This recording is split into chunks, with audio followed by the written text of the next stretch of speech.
We're going to get started in about 2 or 3 minutes.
So I think we are going to get started.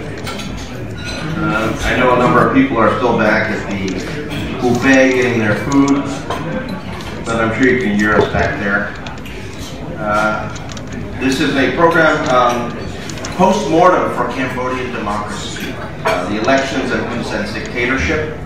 I'm Phil Robertson. I'm the Deputy Asia Director of Human Rights Watch, and I'll be one of the speakers, but I'll also be moderating.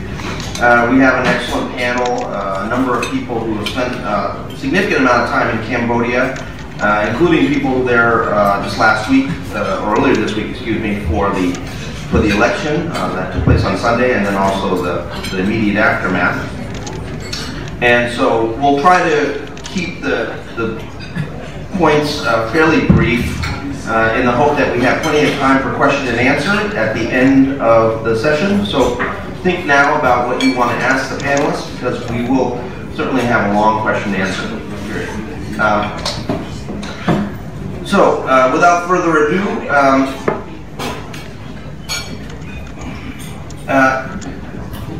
Human Rights Watch, our point of views. I think the important thing to remember when we talk about this election, there's a lot of discussion about issues related to numbers and turnout and how many seats. But at the core, the election was not genuine according to Article 25 of the International Convention on Civil and Political Rights, because the political opposition, the Cambodian National Rescue Party, was barred. And this is the central point that I think has to be remembered as we go through and discuss what happened and what didn't happen in Cambodia. And even though the CPP is claiming they won 77% of the vote, it was really a one-horse race all the way through.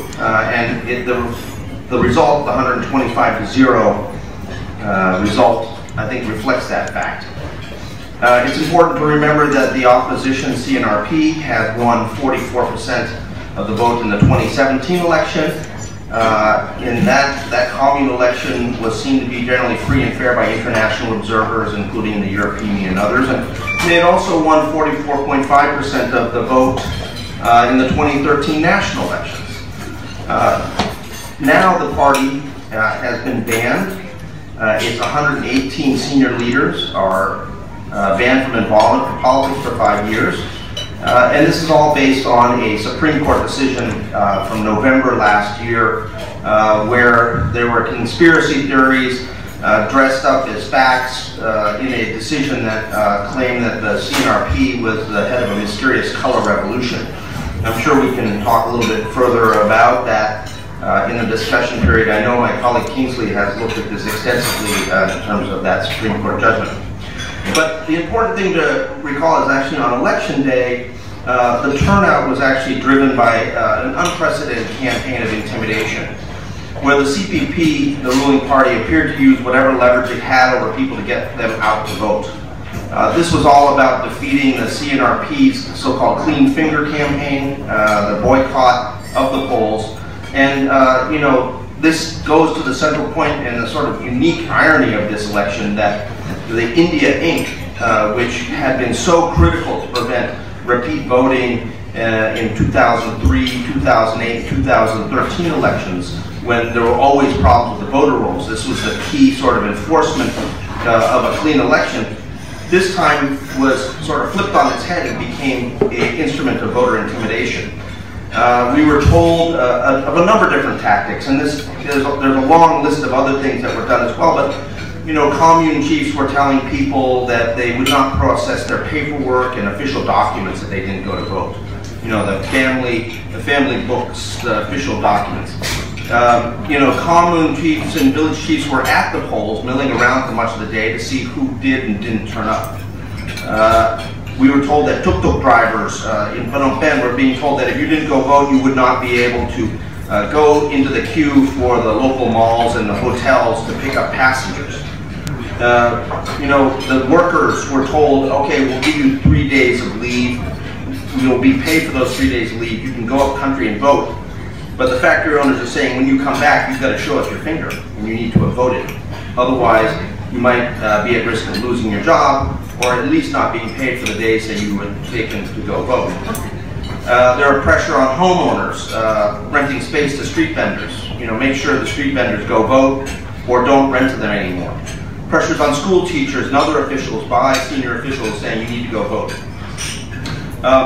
It was such that even there's just been a case just came up yesterday that there was 2 school teachers who were actually sentenced to 6 months in prison for stealing the ink, because they were going to steal the ink and take it home so all their relatives could dip their fingers in the ink and they didn't have to go vote. Unfortunately, they got seen doing it, and so don't mess with the ink. And now they're fortunately it's a suspended sentence, but it was a 6-month sentence. And this just shows that the ink became sort of sacrosanct in the effort of the CPP to ensure people turned out. There's still a lot of doubts whether the 82% voter participation, which is being claimed by the National Election Commission of Cambodia, is real. Many people were saying that since the Cambodian National Election Commission claimed that there was about 50% participation at midday, and there were only 3 more hours to roll, they just didn't see 30% more voters come in between 12 and 3 when the polls closed. So there's a lot of doubts about, and anecdotal information about whether that in fact is a real figure or not. What is a real figure is that the number 2 vote getter after the CPP was the spoiled ballot. There were people taking pictures of their ballots, having put an X in every single box, or putting a big X across the entire ballot, or, scribbling on it, or doing whatever to invalidate the ballot, with now over 600,000 spoiled ballots. And there reports a lot of vote buying as well. The standard price seems to have been about 20,000 reals, which is about US 5 were in fact going to the actual vote. And in the middle of this, there was also a blocking of key websites in 48 hours before the election, including websites like Voice of Democracy, Radio Free Asia, Voice of America Mayor Service, the Phnom Penh Post. It was blocked, and then it was unblocked, and it was blocked again. The Cambodia Daily. The key was that they were websites that had news that was often critical of the government of Cambodia. And so the National Election Commission said those outlets had to be blocked in order to ensure that there was a quiet time before the election. But of course, the pro-CPP media outlets were not blocked. So again, more games. And in the middle of this, then we also had the new phenomenon, not necessarily new, but it was new to me, I would say, is the election observers for hire, or as they're now referred to, the zombie observers. And Cambodia really assembled a rogues gallery of observers from all around the world. We had, so-called populists in Europe, and we had, in some cases, neo-fascists from Italy. We had people from non-democratic states like Belarus and Kyrgyzstan coming to observe. There was a self-promoter from Romania who has an alphabet soup of organizations that he claims were all monitoring, and a number of other groups. And I think some people will probably speak about that on the panel. Suffice to say, they all got their photo taken with Hun Sen before going off to the polls for a couple hours and then writing up a statement saying all is well. So what's now next? I mean, right now there is a situation where the National Election Commission has not announced the formal results. That's going to probably come in the middle of August. However, we are being told that there will be a new government formed on September 20th, and that the Council of Ministers will meet on September 21st.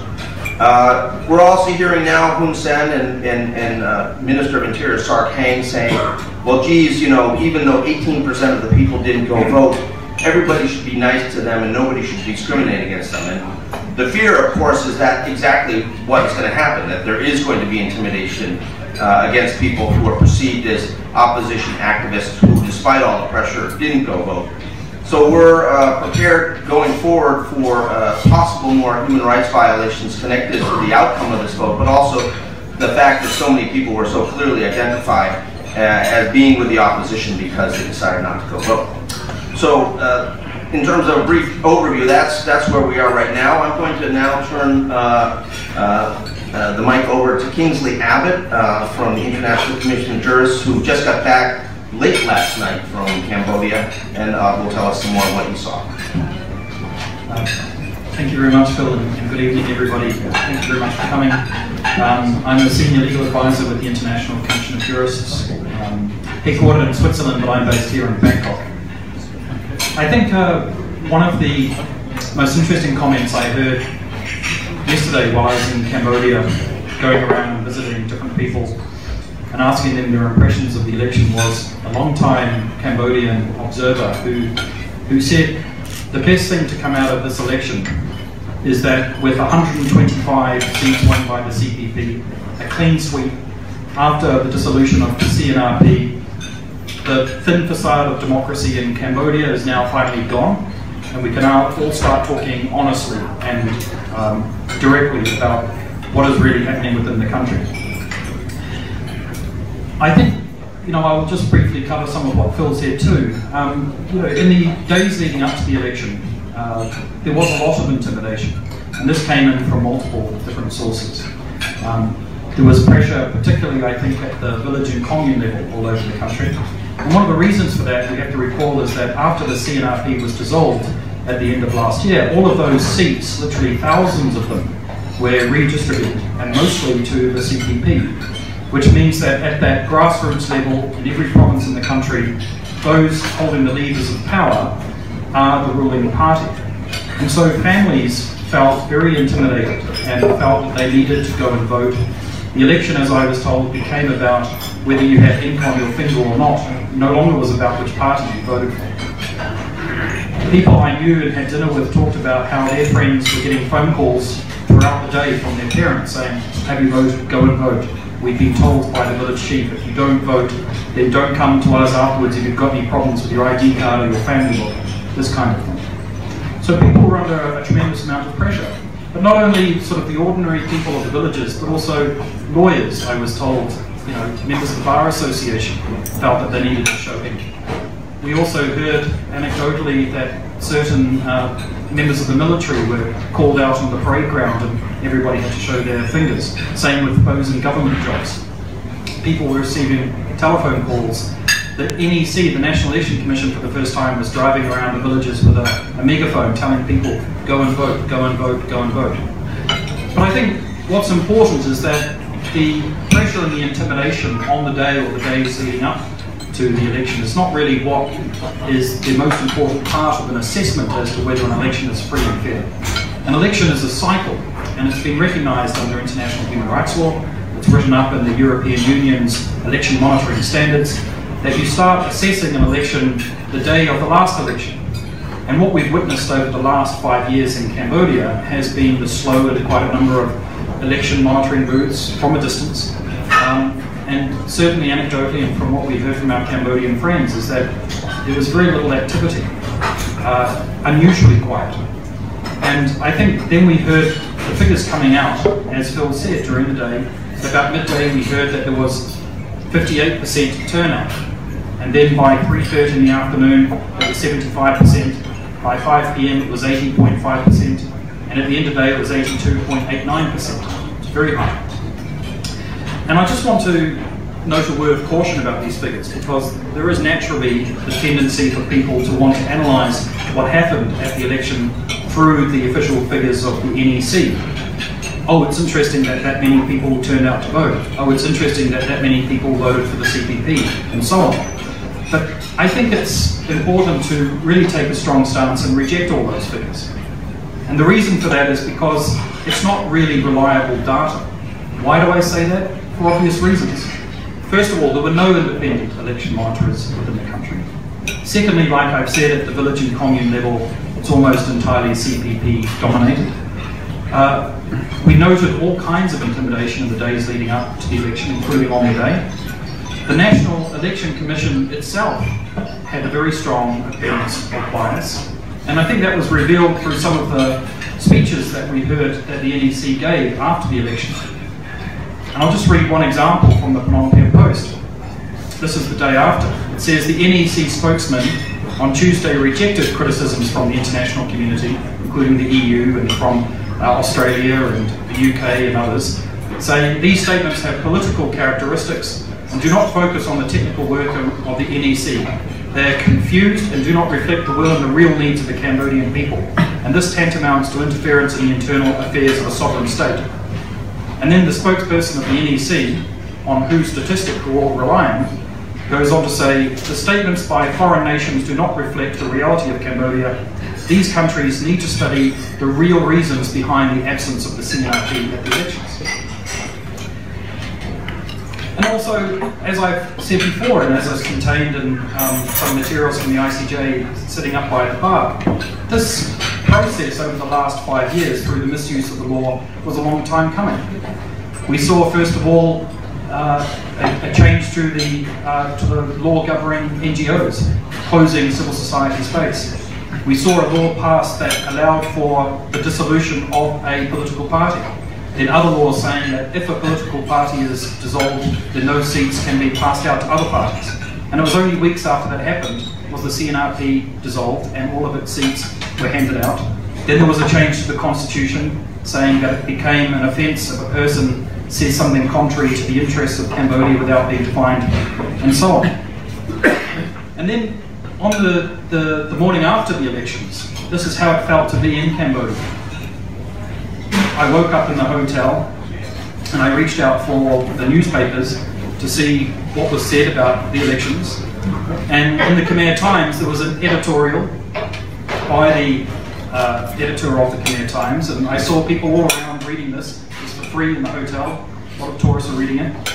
And this is how the editor of the Khmer Times described the election. And this is what's happened to the media now in Cambodia. The spirit of the Cambodian people won the day.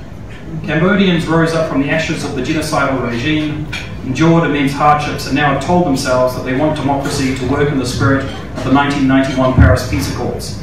They have made it clear that parliaments are meant to debate people's issues in that August House, the National Assembly, and not on the streets. So there was a surreal air in some ways. We were witnessing what was very clearly the end of democracy in Cambodia. But all around us, we were reading in the media how this was a statement of democracy and a desire for human rights by the Cambodian people. I'll just finish by saying that I spent my last couple of days visiting a number of members of civil society, and I think it was a sad set of visits.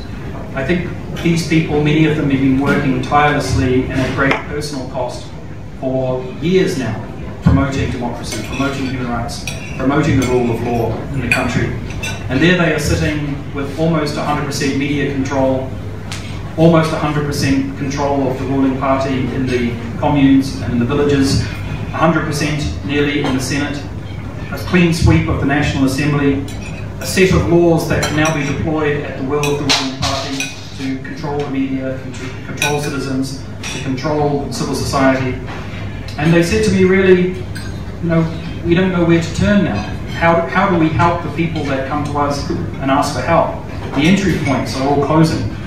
I mean, they of course are determined to soldier on, and they need ongoing support, but it's a very difficult time for them at the moment. Some of them described how even in the office, there's a sense of shame amongst the different staff members of NGOs. Some were really pressured by their families to vote, and everybody has either ink on their fingers or don't have ink on their fingers. A lot of people stayed home. A lot of them called each other and apologised for what happened. And so it's an enormously difficult time.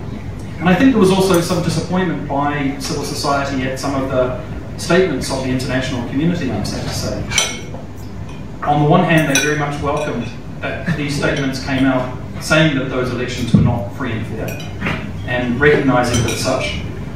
But a lot of them said to me, look, it was really only the United States that came out with something concrete. And the US in its statement said, the US will consider additional steps to respond to the elections and other recent setbacks to democracy and human rights, including a significant expansion of the visa restrictions that were put in place in December last year. Whereas most other states simply said, we're very disappointed at what's happening within the country, and we stand ready to assist you returning to democracy and human rights respect in the future.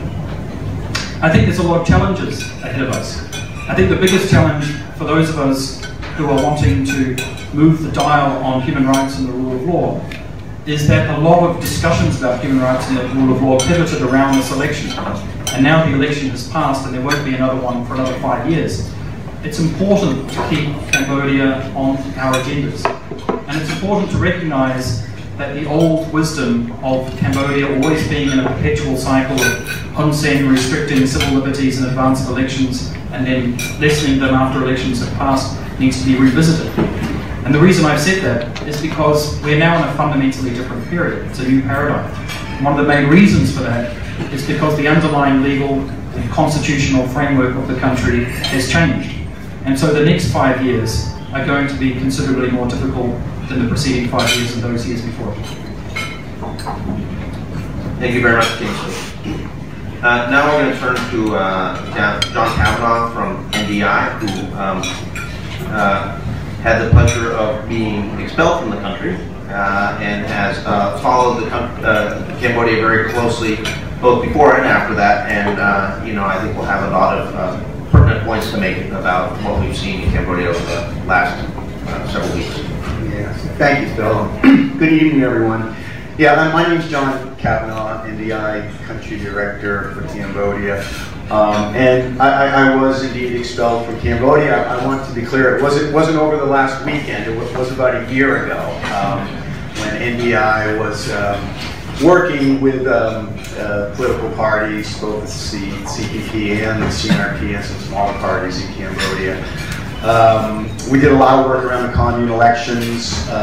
We had what I thought was really great relationships with a full array of political parties. And unfortunately, last August, NDI was closed down, and my staff and I were given a week to leave the country, and I've been based here in Bangkok since, still working with, doing the best NDI can from Bangkok to continue to promote democracy in Cambodia.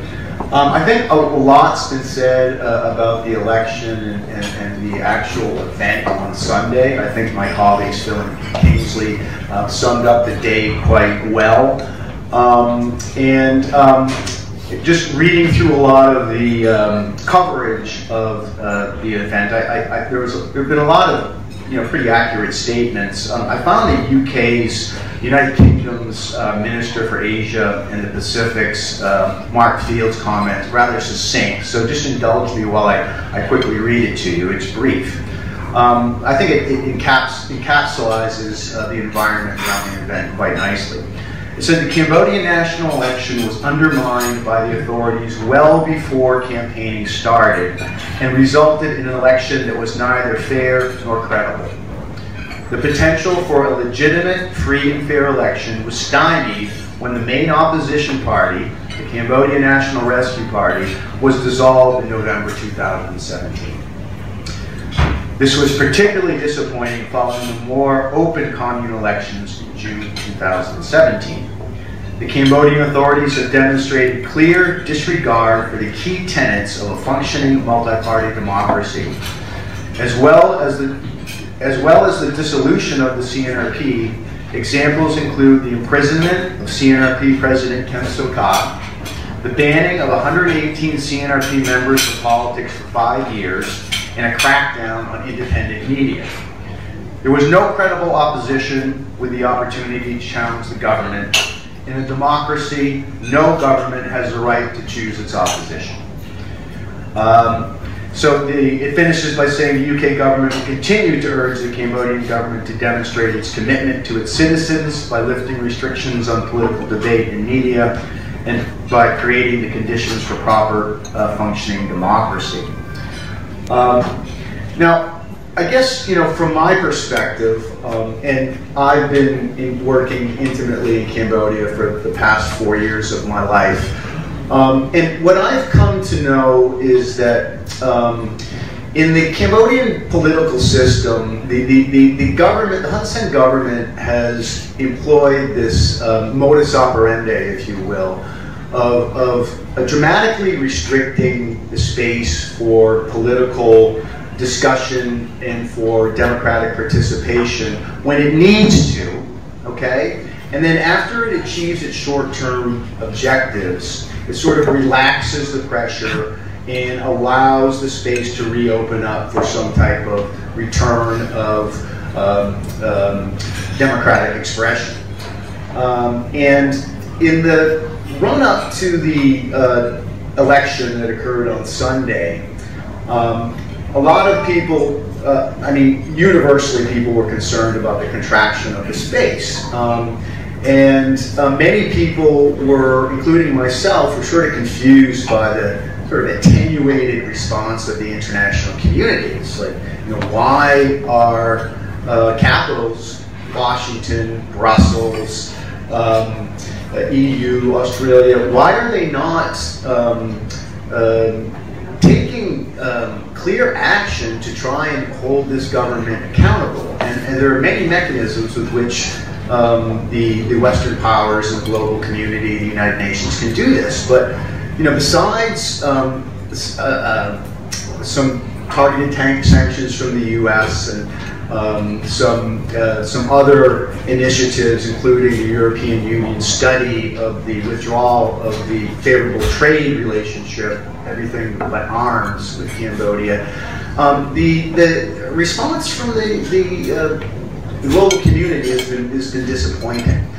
And my sense is that the international community has been lulled into a sense of complacency because of their sense that this is just another phase in the Cambodian political, the political discourse, and after the election, gradually things are going to sort of take their original form, and we're going to go back to having some type of veneer of democracy. But the people who I know who have been studying Cambodia for a lot longer than I have, they say, John, I'm not so sure. It seems like this time, there's something different going on. Okay, and this is my concern. I mean, I'm not surprised at all as to what happened on Sunday, and I think for most people who are Cambodia watchers, there probably wasn't very much surprise in the actual election day. For those of you who are not Cambodia watchers, I mean, the simple analogy about this election, and indulge me for using a sports analogy, would be like pretend you have a World Cup, okay? And in the World Cup, you've got a couple teams, maybe Spain and Portugal, competing against each other, with a whole group of novice high school squads and some of these squads were just formed and are really very amateur in their abilities.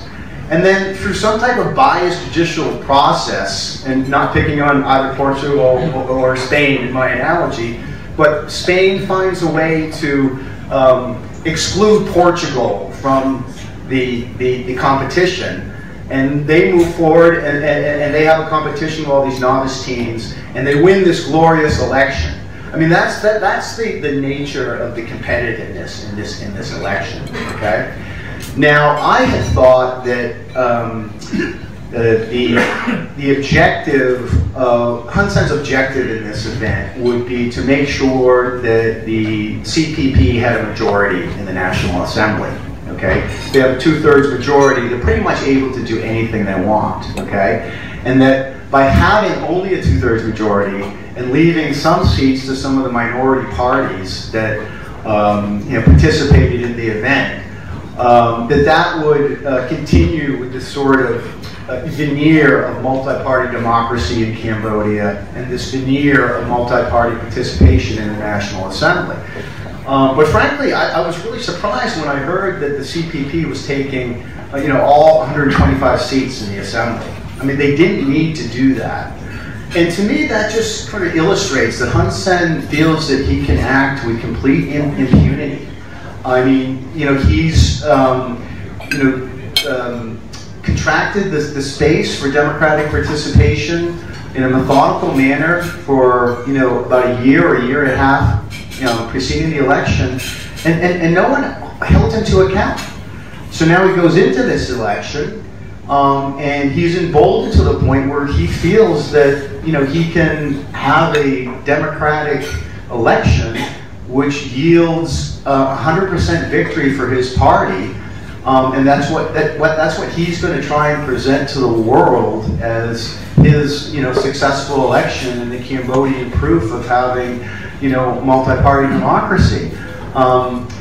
And what's further concerning to me, if you look at this in the context of global geopolitics, I mean, we've seen this pivot to China. I mean, Cambodia has, over the last several years, moved from sort of being a non-aligned country to one that is, almost a client now of China. I mean, this year was the first year that Cambodia and China conducted joint military operations in Cambodia, and it's the first year that Cambodia and the U.S. did not conduct joint military relationships in Cambodia.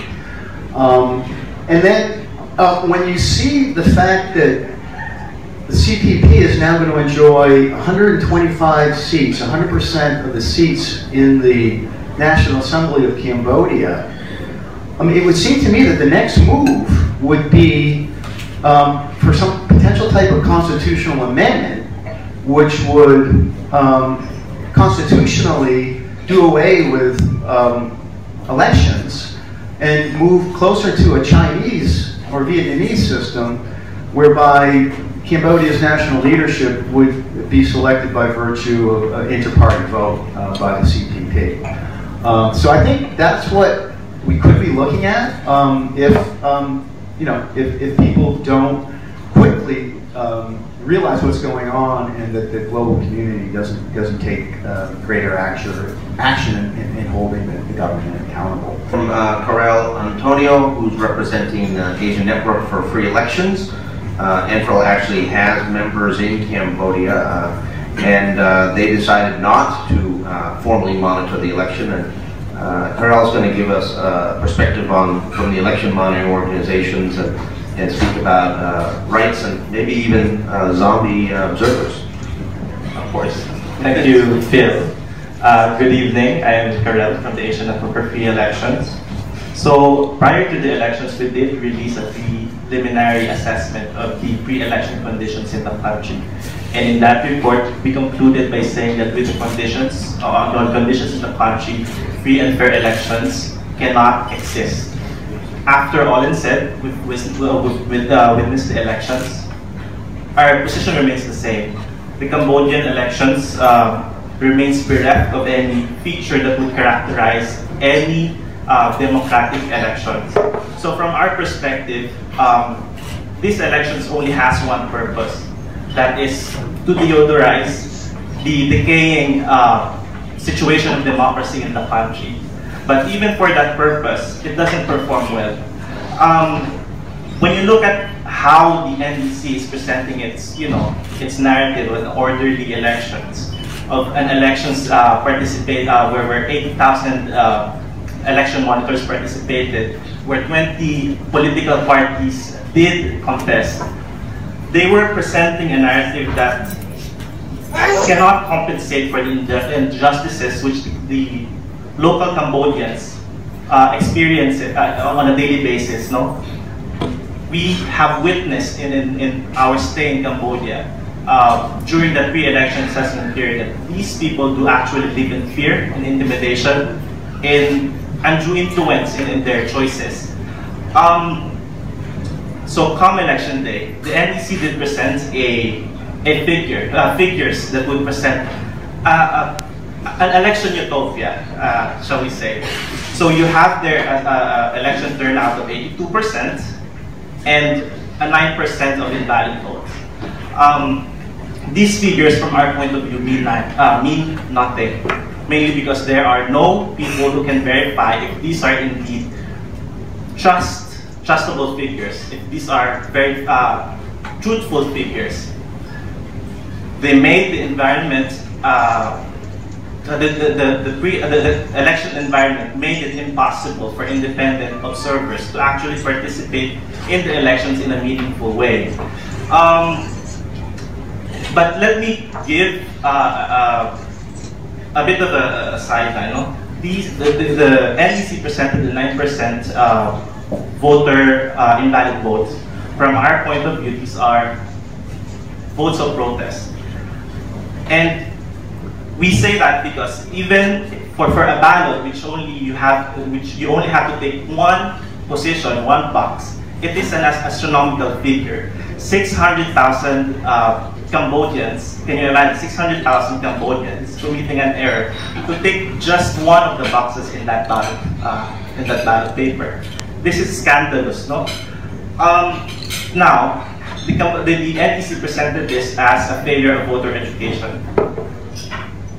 That, for me, is unacceptable given the fact that, in the past elections, they did the same conduct of voter education, but they only got 1.2 or up to 2% of invalid voters.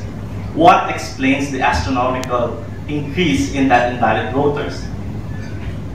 Now, we have here, as Phil says, zombie observers. No, let me present to you what they are saying. We're not among the zombie observers, as we did not observe the elections, and we cannot bear to observe the elections because of the conditions. So you have here a Malaysian observer saying that the process is so transparent, so fair, and so democratic that they want to bring it back to Malaysia. I doubt my Malaysian friends would like that. You have here a foreign observer from Russia who said that they did not record any violations. Was that intentional? We're not sure. And agrees that the process was open and transparent and conducted at the high level, reflecting the will of the voters. Right, after they have eradicated the opposition party. And you have a member from India who said that the elections was inclusive and that the number of foreign observers indicate that Cambodia has nothing to hide and that participation of the political parties indicate competitiveness. And you have the leader of one of the Romanian groups, the Romanian person named Dr. Anton Caragiale, said that the election system of Cambodia was perfect. So these narratives are very superficial, no? They do not have any depth and can only be achieved by going through a very well-curated selection of polling precincts during election day. These observers did not even bother to interview civil society organizations. They did not bother to interview media. They did not bother to interview members of the opposition and what they have experienced prior to the elections. No, these are misrepresentations on the actual conditions in the country, and does not reflect the true conditions of the Cambodian citizens. No, statements such as this reflect an intentional neglect on the part of these observers, and to neglect the injustice experienced by those actors in order to present a narrative of a Cambodian election with utopia. These 2018 elections exemplifies what happens when states actually abandon their obligations to ensure civil and political rights of their citizens. This is a textbook experience of what happens when states totally destroy genuine political processes. Now, why does the Cambodian government have to do this? No, as we all know, genuine elections is the only true source of legitimacy. Is the only true source of the powers of a government. No, holding elections is actually an instrument of accountability. By conducting elections such as this, it is a direct communication from the Cambodian government that they don't want to be beholden to whatever responsibilities that would entail from a genuine election. They don't want to be held accountable for the policies that they have enacted in the past years. Finally, we view elections as a distillation of the fundamental human rights of association, expression, and assembly. With elections like this, we constitute this as nothing short of an election, of a grave human right violation. From our view as election monitors, this is how we see it. Thank you.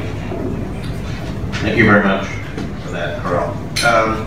Yeah, I mean the zombie monitors is really quite interesting. I think this is going to be something that will discussion that will really take off from the Cambodia election because it was so obvious. And the best one I liked was the Indian observer who said that there was dancing and singing in the streets of Cambodia. And my comment was, it's not a Bollywood movie. The next person we're going to hear from is actually Sejin Kim from Forum Asia. Now, Forum Asia has been doing research on the status of political prisoners, and it's relevant here because when we talk about next steps, is Cambodia going to start under pressure, giving back some things on human rights? Is it going to come under pressure in a way that will allow for some of these political prisoners to be released? This is something that is now the discussion points of diplomats in Phnom Penh and also here in Bangkok. Is if pressure comes from the everything but arms treaty that the European Union has, or sanctions by the U.S. or Canada or by others, will Cambodia then try to alleviate that pressure by for instance, undoing injustices.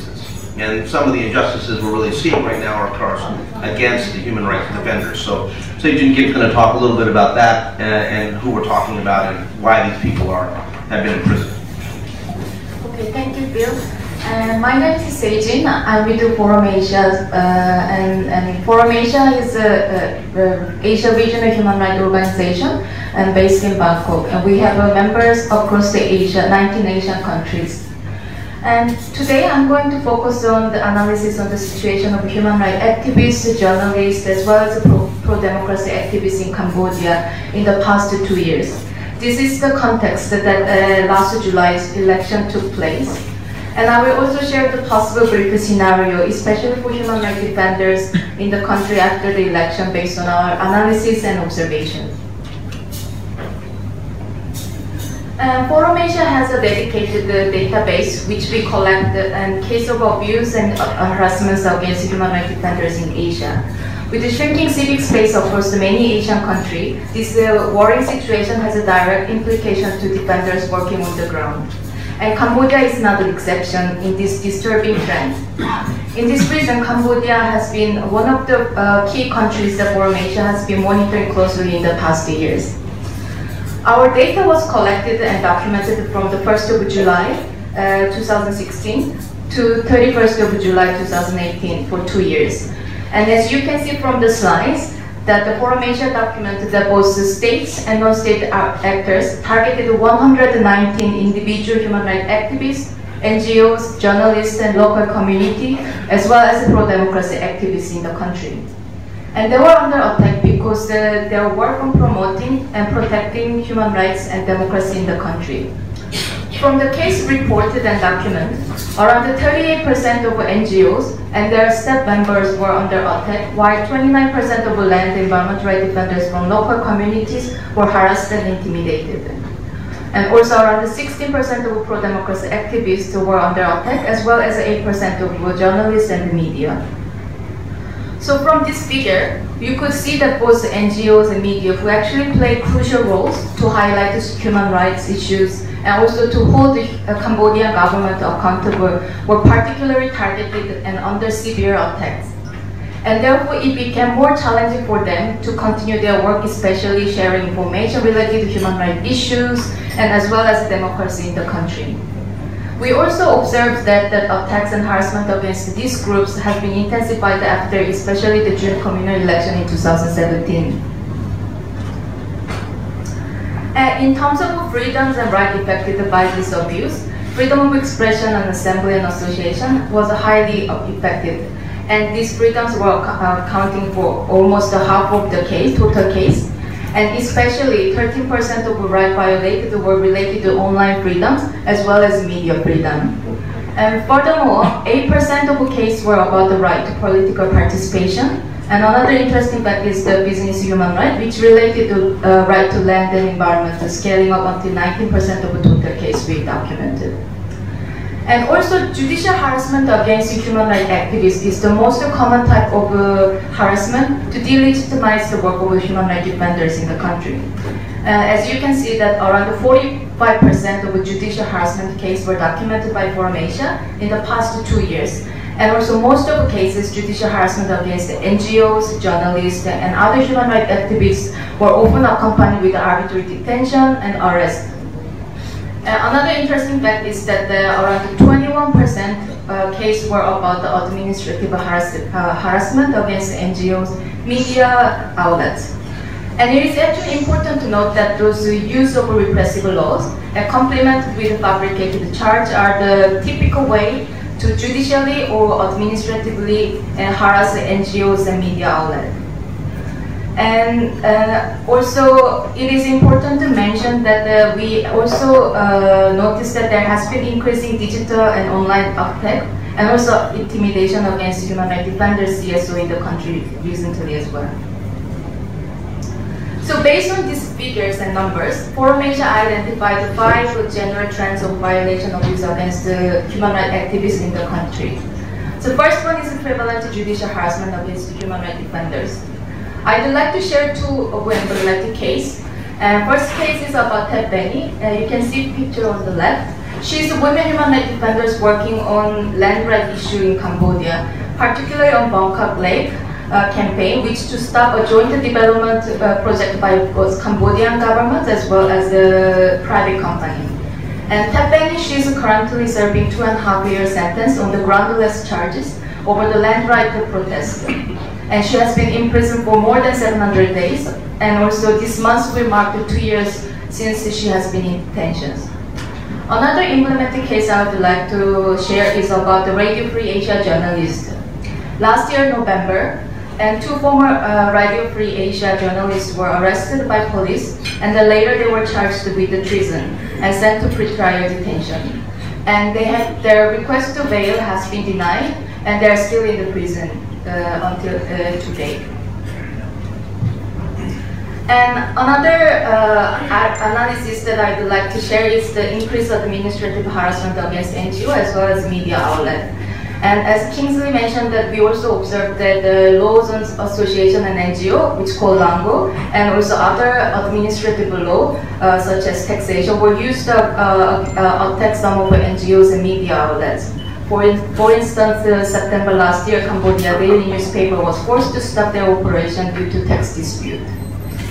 Another thing is also constant attack on community and land environment right defenders. As I shared earlier, Thepeni's case, she is one of the leading land right activists.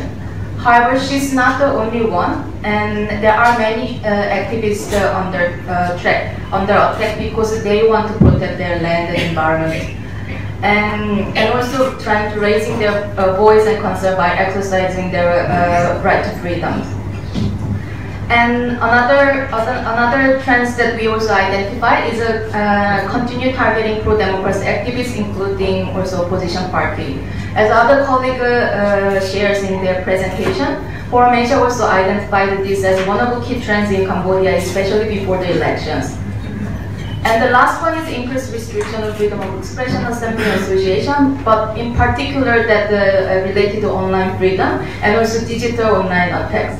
For example, that we recently documented a few cases of hacking attack of NGO and also media website. We also were informed that Cambodian government actually reportedly used passed the administrative order on website and social media and requested ISP and other mobile companies to block several websites due to national security reason in July 2018. So this was the first online censorship since the release of the order in late 2018. So what will be the next scenario? I mean, as the honorable colleague shared earlier, that I think that it's somehow that the situation and repressive environment for human rights defenders inside the country will continue, if not further worsen. And also there will be continued practice of targeting key NGOs and activists regarding in this regard, also using this newly adopted repressive laws and policy as well as the existing ones. And also I'm quite afraid that the Cambodian government will also further restrict online space as they've been doing now, and then it will be continue. And there will be also more online and digital attack against defenders and CSO. It's more sophisticated way of attacking them as well. So despite the fact that this kind of environment, the human rights defenders may not very this environment for human rights defenders is not really conducive in the future. However, Cambodian CSO and defenders, I think they will continue their human rights work and make Cambodian government accountable for their human rights abuse and violence. And Forum Asia, together with others who present today here in the conference, I think we will continue to provide our support and solidarity for their struggles. And I would like to share the lastly that the international community, I think we should consider this general context in the past 2 years before the election and this worsening situation in Cambodia for the human rights activists in the country. And I think this needed to be addressed as soon as possible. Thank you so much.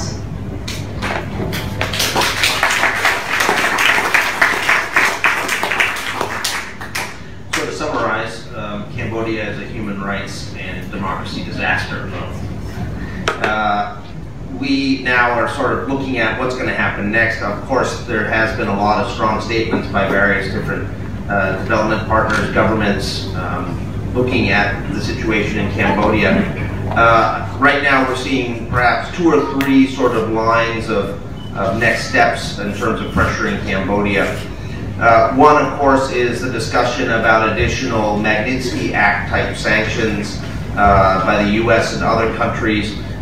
Hin Bung Heng, the commander of Hun Sen's bodyguard unit, was hit by such sanctions, which includes travel sanctions and also asset seizures and restrictions on having any dealings with the financial system of the United States, which of course means that if you bank in Singapore with a Singapore bank that has a branch in the United States, you're also covered by that. So there's possibility that there will be more efforts to have targeted economic sanctions against senior people in the Cambodian government, particularly political and military and police commanders who were involved in rights abuses. Another thing that's ongoing is the discussion within the European Union of something known as Everything But Arms, or EBA treaty, which is a trade preference treaty that is probably the most generous that the European Union extends. Cambodia is the second largest user of those benefits, sending many different products tariff-free to the European Union. However, within that treaty, there is a provision that says you have to abide by the 15 major international human rights treaties and the core ILO labor rights standards, and quite clearly Cambodia is not doing that. So there's a possibility that there will be a review and perhaps a beginning of a process to consider withdrawal or change of those benefits, which is something that would directly impact the Cambodian economy, since it is so dependent, particularly on garment exports to the European Union. So this is something that is also, I think, in play right now. And then also coming in September, we will have the Special Rapporteur on Human Rights in Cambodia, Rona Smith, speaking in Geneva, presenting her report. And there's discussions about what more can be done within the UN system, within the UN Human Rights Council, to respond to what has happened in Cambodia over the past year. So, with that, I think it would be good if we can get some questions. The mic is right there. If you're going to ask a question, please tell us who you are. Please also identify if you're with an organization or what. And please go ahead. Chris Broden, member of the club. I'd like to make one comment and also from that raise a question. I think in any debate we need to see two sides.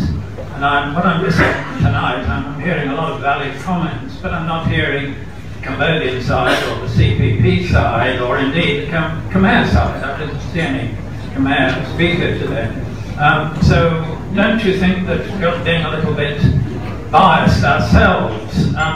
The FCCT, I think a month ago, banned a meeting about Vietnam. In fact, they ban a lot of meetings about Vietnam. But I don't see them banning a meeting about Cambodia. So it seems to me there's a lack of objectivity here. Perhaps you are guilty of the same things that you are criticising Hun Sen for. But anyway, that's a comment. Question though, don't you think we're being a little bit too hard on Cambodia too, after the past experience and the way that ASEAN behaves? We don't usually hear much about Vietnamese or Laotian elections, because Vietnamese and Laotian elections are somewhat fake and unfair themselves. We don't hear very much about Singapore elections either, but I'm not allowed to say that Singapore is not a democracy, otherwise I'll be sued for it. And of course we don't have Thai elections in Thailand because they keep getting postponed. I think there's 7 by now. And they won't be an election until we know for sure what the result will be, which is a bit like Cambodia. So don't you think, first of all, that we're being a little bit biased here? And then secondly, don't you think that we should be a little bit more mindful of Cambodia's situation? It takes a long time to create a democracy. I come from Britain, and I think it took us about 600 or 700 years to achieve democracy. So I think Cambodia will take a while too. Anyway, thank you. I guess let me respond first. I mean, first of all, about the Cambodian representation, part of the problem we've had is a campaign of intimidation against Cambodian Democrats and people representing civil society. Cambodians are at this point very reluctant to appear in front of TV cameras. They're very reluctant to actually publicly take a stand on this issue. And this is something that if you talk to any of the journalists here who went over and covered the election, they will tell you, in fact, that it was very hard to get anybody willing to go on camera.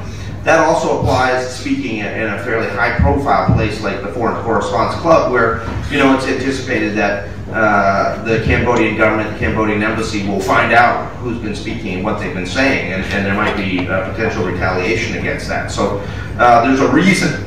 It wasn't a conscious choice that we don't have any Cambodians on the panel. The reality is that they don't want to appear because they're scared.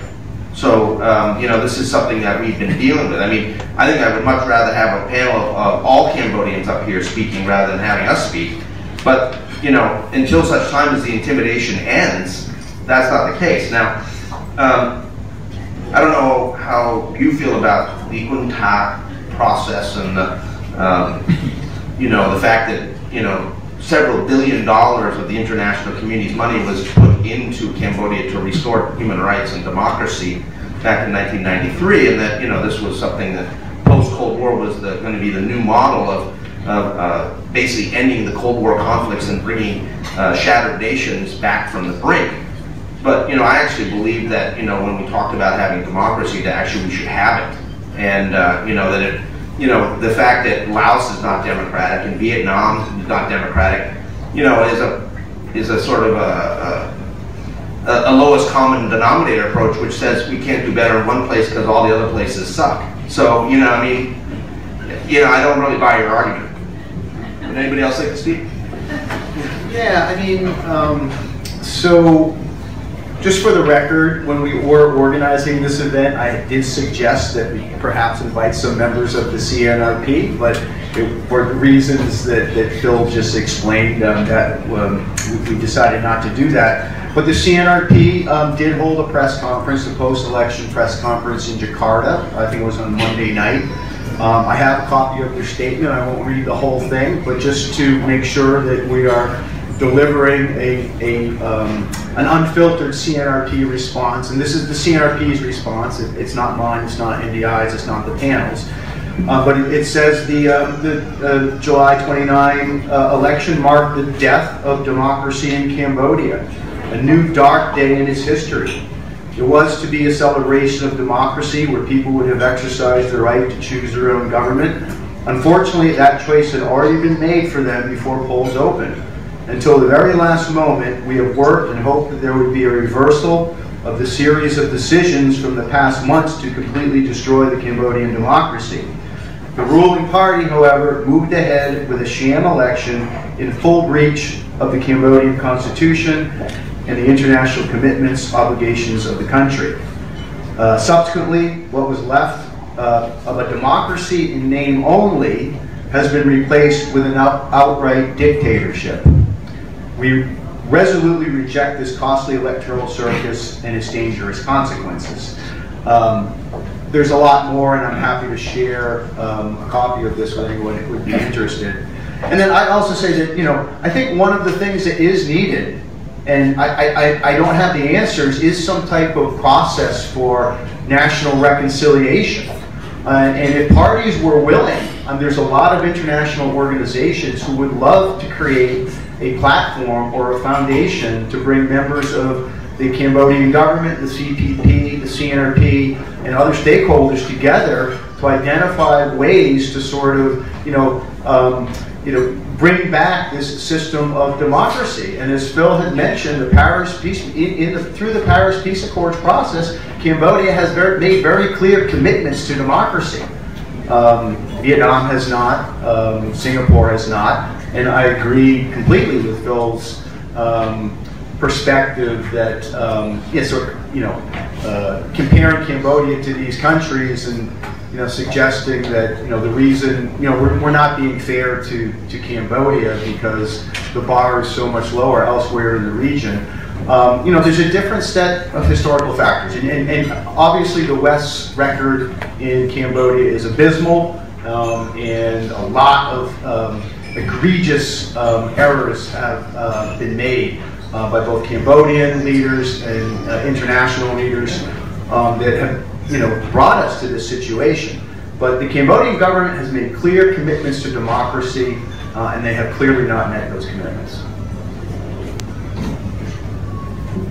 Yeah, so as election observers, I think it's part of our responsibility to do get the perspectives from both sides now. If we are accused of being partisan, that is not something that we would stand for, because we are not partisan. If people do accuse us of being biased, maybe yes, we are biased, but we are biased towards democratic principles, and those are the principles that we will stand by. And in our course of work in Cambodia, we have met a lot of people who, have experienced injustices in their daily lives, who have been disenfranchised, who have been like, deprived of their choice in the election. No? And these are things that should be highlighted, I think. If we are indeed biased, yes, we are biased, but we are biased for a good reason, I think. Perhaps I may just second what my friends have said, because I do think it's a valid point, and one that often comes up. What mandate do we have to speak, and against what framework, and where are the Cambodian voices? I work regionally, as many of my friends do, and it is not always the case that it is difficult to impossible to have local voices on a panel such as this. Often in Thailand, it's very straightforward. I think the fact that there are no Cambodians sitting up here with us today is just further evidence of how restrictive the situation in Cambodia is at the moment. And I can say that with authority because I work closely with Cambodians, as many of us do, who have often said to me, unfortunately, we now rely on you to say what we can no longer say.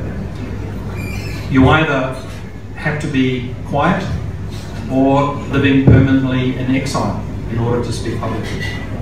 One of the difficulties with civil society sharing a panel with the CNRP or with the political opposition is that civil society needs to retain its political independence in order to have credibility. One of the major themes that we've seen in Cambodia over the last 5 years is the government's deliberate lumping together of the political opposition with civil society to say, you are all working together to topple the government for a colored revolution at the behest of the Americans. And civil society needs to push back against that and say, well, no, we are not in existence to support any opposition party. We're here to support human rights. Which brings me, I think, to the next point. I think it's important what my friend Corral said, and it shouldn't be saying, is that we haven't here given our subjective viewpoints as tourists in Cambodia. What we have is an objective frame in which to have this discussion, and that objective frame is the international human rights legal framework which Cambodia has voluntarily signed up to. And that is why my friend Phil Robertson began this presentation by talking about Article 25 of the International Covenant on Civil and Political Rights and the rest of the ICCPR, which sets out precisely the objective measure against we need to think and talk about elections within Cambodia, which gives me an enormous amount of comfort as a representative of the ICJ that I can talk and refer back to a framework which has been carefully developed and adopted since 1948 with the Universal Declaration of Human Rights. And lastly, I just want to make the point that, sometimes I hear, and the comment is almost related to this, that, well, democracy and human rights takes time, and, aren't you being a bit critical? Well, as someone like many of us here who spends an awful lot of time working with people, you might say, on the ground and in civil society, I don't hear a lot of that from those people. I hear it sometimes from members of the government. I hear it sometimes from foreigners living in other countries as a superficial observation of the situation in the region. But I don't often hear when I'm sitting there talking to communities who've been displaced from their land, to people who are serving long terms of prison arbitrarily, to family victims of enforced disappearance or extrajudicial executions, that they say, oh, we're not so interested in human rights and democracy around here. They're very interested in it. Human rights isn't just about going and voting in an election. Human rights is about the right to life, the right not to be tortured, the right to free expression, the right not to be arbitrarily detained, the right to a fair trial, the right to representation, and so on. And we need to be reminded of that. That's what we're talking about here. And so I think it's important, if it only took so many years since the Paris Peace Agreements in Cambodia compared to how long it took in the UK, I'm willing to bet that the reason why in the United Kingdom they now have a democracy is because groups of people, both local and international, got together and tried to push the country in the direction of the rule of law and human rights and respect for democracy. And I think that's what we're trying to do here tonight. Lastly, I will say that the international human rights legal framework is not something that was imposed upon countries like Cambodia recently as a Western idea. In fact, it's often forgotten that the real leaders behind the development of binding international human rights obligations were countries in the global south, including the Philippines and Africa and Central America, those countries which have thrown off colonialism.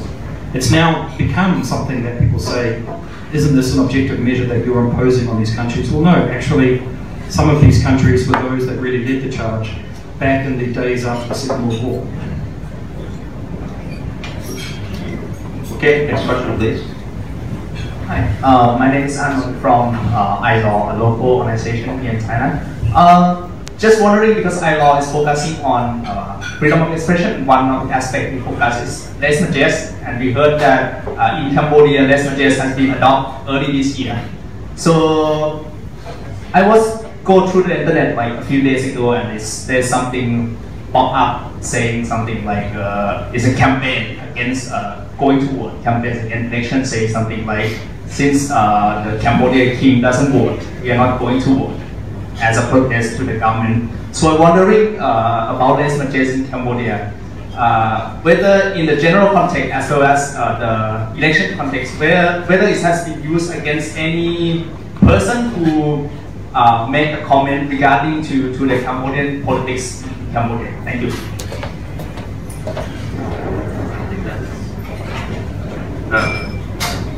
As far as I know, I think there's been, is it 2 cases? 3 cases. Okay, so as far as we know, there's been 3 people who have been charged, and there's been a summons for exiled opposition leader Sam Rainsy, who is basically in permanent exile right now. Those charges, I think, are still ongoing. I don't think anybody has been brought into court for that yet. Clearly, when that law was brought out, there was concern about what this means for freedom of expression, the erosion of freedom of expression within Cambodia. I think that these 3 cases so far justify that concern. Anybody else want to address it? No. Okay. Next, please. I'm a local publisher here. I have 2 questions, one to Phil. Is forced voting so bad in principle? There's one country, Belgium has a compulsory voting law. Everybody, I think that if people don't vote, they are fined or something.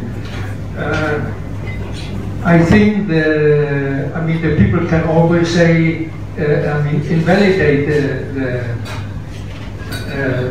the paper. They don't have to say yes. They can say no. Second point is when the EU financed voting in Cambodia some years back.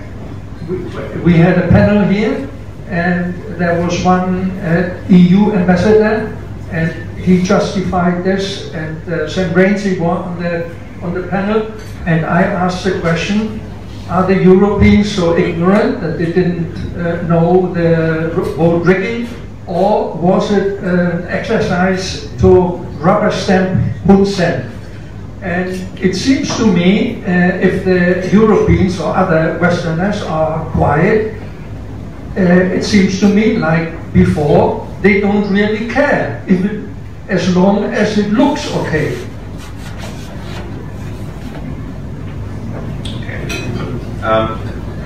So the first question to me, which others can speak as well, I mean, there are a number of countries, I think, that require mandatory voting. Belgium is one, Australia is another.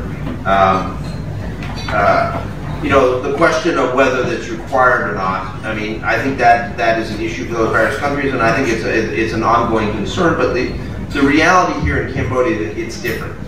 In the sense that the rules were that you could go vote or you didn't have to go vote, but it was up to you.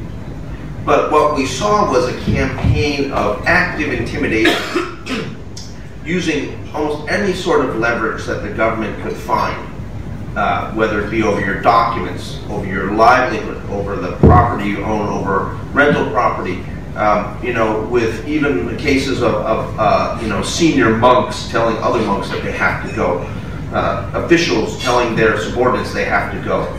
So, you know, it was different. I mean, if at the beginning of the process they had said, okay, everybody has to go vote, that's written in the Cambodian Constitution, this is the way it goes, then we'd have a different conversation. But the conversation we're having here was that there were a number of people who decided they weren't going to go vote because there was the clean finger boycott called by the CNRP. And ultimately, ways were found to make them go through coercing. And Cambodians were very open about this. They were saying, we really didn't want to go. You know, why am I going? It's not going to mean anything. And the fact that we saw such a large number of spoiled ballots, I think, is actually reaction to that. You know, the second largest vote getter in this election was this spoiled ballot. And you know, the fact that people were taking photos of their ballots and the way they spoiled them tells you something. I mean, in 2013, and correct me if I'm wrong, Corral, but the figure in 2013 in terms of spoiled ballots was, I think, about 1.2% of the ballots were spoiled, where for some reason or another you couldn't tell who they voted for, or they didn't mark anything, and so therefore it was a spoiled ballot. This time around, the figure was closer to 9%. So, you know, there's a significant increase here. And the Cambodian government is coming out and saying, oh, well, it's just because we didn't do enough voter education. Yeah, right, come on. I mean, the reality is people were forced to go and they didn't want to go, so they reacted by saying, I'm not going to vote for anybody. Or I'll vote for everybody and you'll have to throw out my ballot anyways. So, that's the reality of what it was. Now, in terms of EU and do they care, I mean, the European Union looked at this, and after the CNRP was dissolved and said there's no way there could be a fair election, we're not going to send observers. I think that was the right decision to take. But do any of my colleagues want to mention anything or respond to any of those points? Yeah, I mean, just quickly, I mean, I think the first part, I mean, there is no compulsory, you know, voting law in Cambodia. There was just a campaign of intimidation to raise the turnout, which is much different than in a situation where you have a law that everyone understands. I am curious of what the fine is in Belgium for not voting, but maybe we can talk about that after. And, you know, in terms of, you know, observing this election, I mean, I think for a long time the discussion amongst organizations that are engaged in Cambodia and election monitoring organizations was, what are we going to do about this event, okay? We want to be there to witness it, but we don't want to formally register with the National Election Commission and become official monitors, because we're just going to be used by the government to legitimize the process. They're going to come out and say, hey, the EU observed our election, the US observed our election. This shows that, you know, we are a mature democracy and we're engaged with, you know, international partners, and they're observing our election. So the decision was made, and the conventional wisdom became that, okay, we don't want to register with the NEC because we don't want to legitimize the event, but we want to be there to witness the human rights and the security environment around polling stations. You know, and NDI, obviously, we were rejected from the country, so we had no opportunity to observe one way or the other. But most of the legitimate election observations chose either, you know, not to monitor or only to monitor the human rights and security environment around polling stations. Okay, next question, please. I'm Alessandro Vucic, freelance journalist. I have two questions to the panel. The first one, Kingsley described the rejection among the activists that fought for democracy, and I'm sure that in the past 5-6 years, an extremely young population has had time to breathe some hope for the future. So I was wondering if you think that the way the Hun Sen crushed dissent and opposition in 1.5 years, if you think that this could have sown the seed for further unrest in the future, possibly violent, so or not. So basically, if we reach peak Hun Sen and from now on it's going to be decline, or if you think that this is the new normal for the next 5-10 years and then it's going to pass hand power to one of his sons. The second question, Phil mentioned 3 possible sanctions that West is studying, and they're all targeted towards elements of the regime. So my question is, do you think that these sanctions could be effective, or does China have their back? So for example, if their bank accounts in Singapore are blocked, maybe China can help them with their bank system and all that. Okay. Who would like to respond?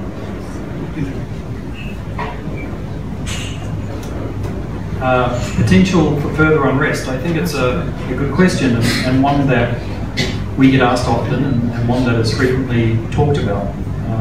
It's difficult to say, and I don't want to be alarmist, but I would say more generally, and not talking about Cambodia specifically, I think the experience of many parts of the world is that populations, particularly populations that are becoming more educated, more wealthy, with greater access to information, with a younger voting demographic, who are living in an environment which is repressive, where there is a sense that they are not able to exercise their fundamental freedoms, where they are concerned about corruption, where they feel that they are unable to realize their full potential,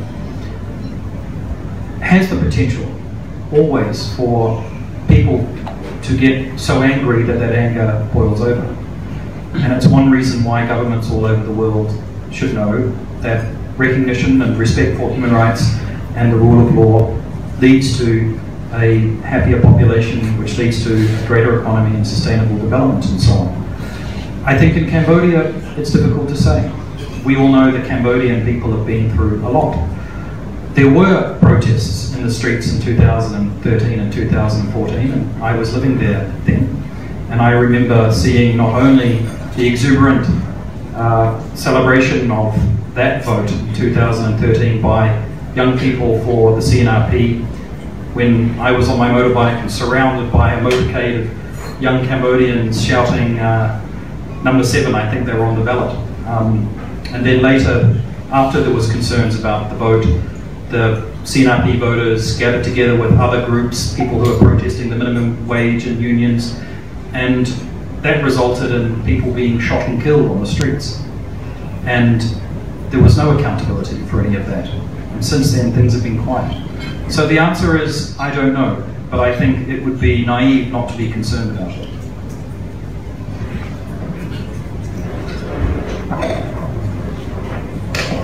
If I may add also, I think it's also, I agree with the things that it's quite difficult to project and expect to see what will happen. But one thing I can mention clearly is that the young generation, of course, they use internet and online to express their voice and sharing their concern, etc. And they've been using this space well enough. That's why I think the Cambodian government is actually really restricting this online space to control that space. And also one of the cases that we documented actually recently is that so Cambodian youth shared Facebook that's not vote and etc. and has been actually arrested as well for the sharing his personal opinion in Facebook. And there have been actually more cases on this. So I mean, like repression against the young generation is still there, and then it's continued to be happen, and then I think it will be further worsened. So it's hard to say, but maybe we will have to see what's going to happen next. On the issue of sanctions and that question, I mean, obviously, both China and Japan are very significant investors in Cambodia, and China has been increasingly tightening that relationship. They gave 130 some odd million in terms of defense support just recently when the head of the Chinese army was in Cambodia. But it's important to remember that when you talk about the economy, they're not exporting garments and footwear and other things to China. It may be a little bit to Japan, but most of it's going to North America and the European Union. And so the reality is that the preferences that are provided by trade treaties with Cambodia because of feelings that Cambodia, in fact, deserves a break because it's so poor, also presumes that, that there's going to be a certain set of rules complied with. And the reality is now, and the Europeans and I think the US are coming to the realization that they're not being complied with. That, there was expectations of human rights and labor rights progress that would accompany this economic development. And in fact, what we see instead is, Lamborghinis on the streets of Phnom Penh, while out in the countryside, people losing their land and living on $1 or $2 a day. So something has gone very wrong here.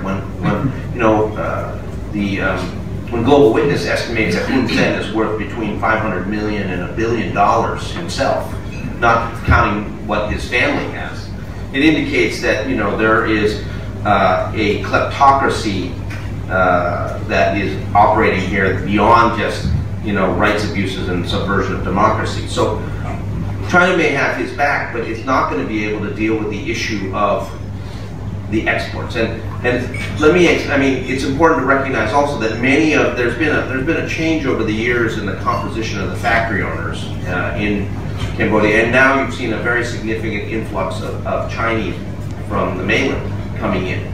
Their profitability, competing against the likes of Bangladesh, depends on those preferences from the EU.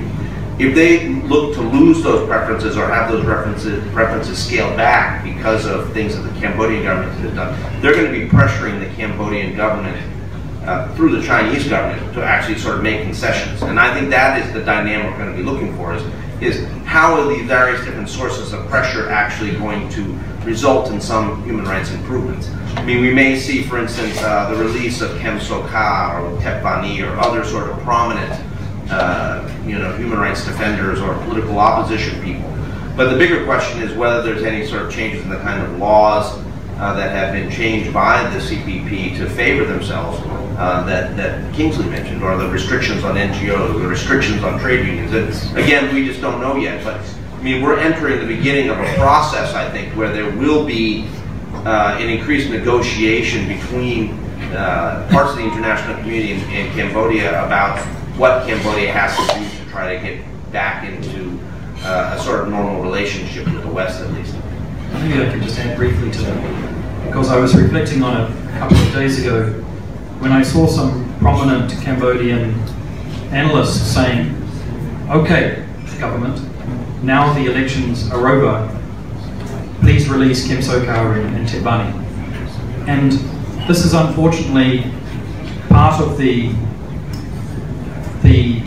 tacit or unintended or de facto acknowledgement of this cycle in Cambodia that has to be broken.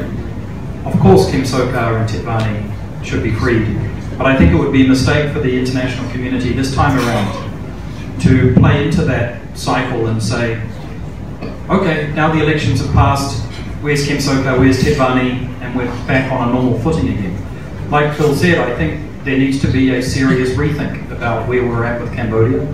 I think there needs to be a coordinated international effort. I think asks of Cambodia need to go beyond the release of prominent political prisoners. It has to set out also which legal reforms and justice sector reforms are required in order for a sustainable new direction by Cambodia consistent with human rights and the rule of law, beyond this cycle that we have seen since the early 90s. So, of course, I support those calls very much, but I think, as Phil said, as I've said, as I think my friend John said, there has to be a new approach beyond the superficial this time around to really turn the situation around. Yeah, sorry, just very briefly. Okay, there's a lot of questions. Okay, please come in.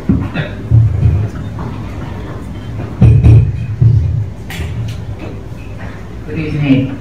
My name is Ira Kim. Kim, there is another Kim on the panel.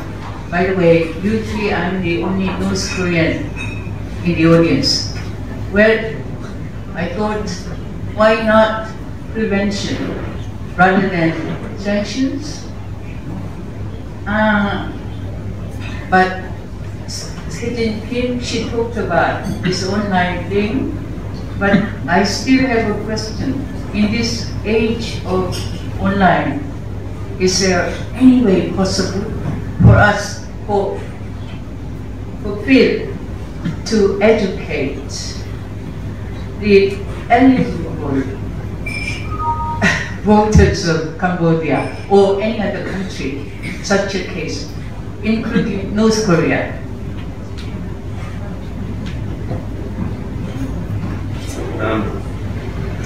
I wish there was a way to educate the voters of North Korea or voters of Cambodia. I mean, I think what we're seeing is increasingly sophisticated strategies by governments to block information from sources they don't want to have their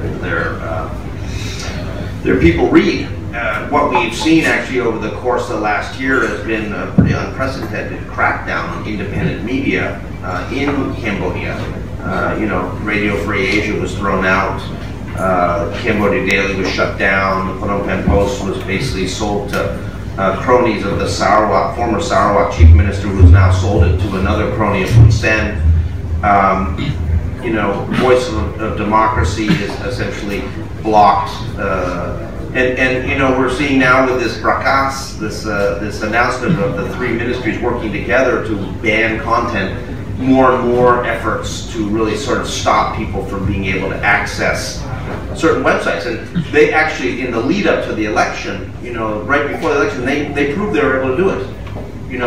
They certainly showed that for the ordinary Cambodian carrying a cell phone with one of a Cambodian SIM cards, that they can block certain websites from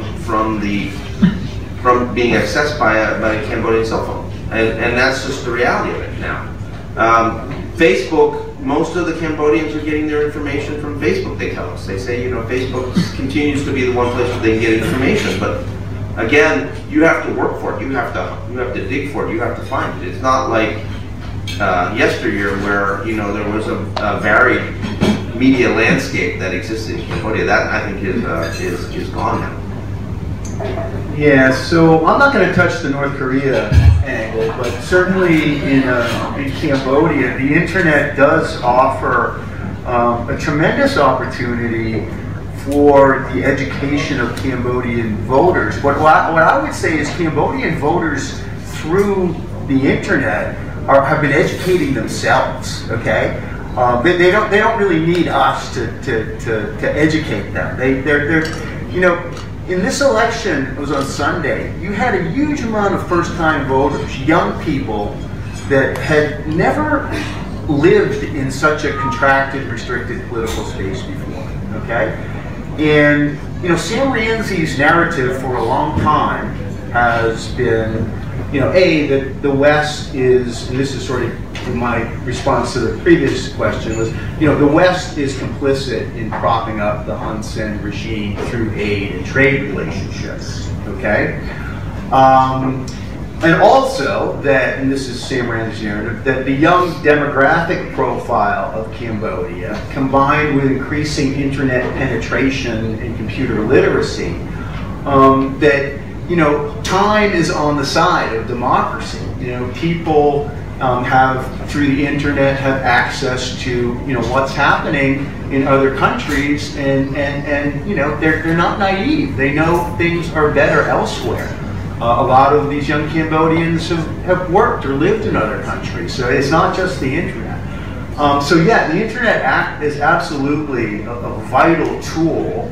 And in Cambodia, especially Facebook has been really the primary internet vehicle for civil society organizations, political parties, and a lot of different elements of society to, articulate their views. And fortunately, I mean, if there was any positive in this election, is that the internet was not shut down. But if I would never put anything past this government, and I think if this election, if the internet was actually assisting opposition forces to succeed in some type of electoral process, I'm sure they would not hesitate to shut it down. If I may add just one thing, and also I think what we witness is also increasing more and more online surveillance as well, and of course activists and maybe opposition party and pro-democracy activists, their email communication, Facebook Messenger and chat. I think we know that has been actually watched over government, or if they're not, and they often ask to the Facebook or internet service provider to give that kind of information. So I think it's actually important aspect that there is this internet usefulness also to have a better education and etc. But we also need to be mindful about for us and CSO to be equipped with how to actually also tackle this type of new threat and also online surveillance as well. Thank you. Please. Thank you very much. My name is Omi van Straten, and I'm currently studying my master's in international relations.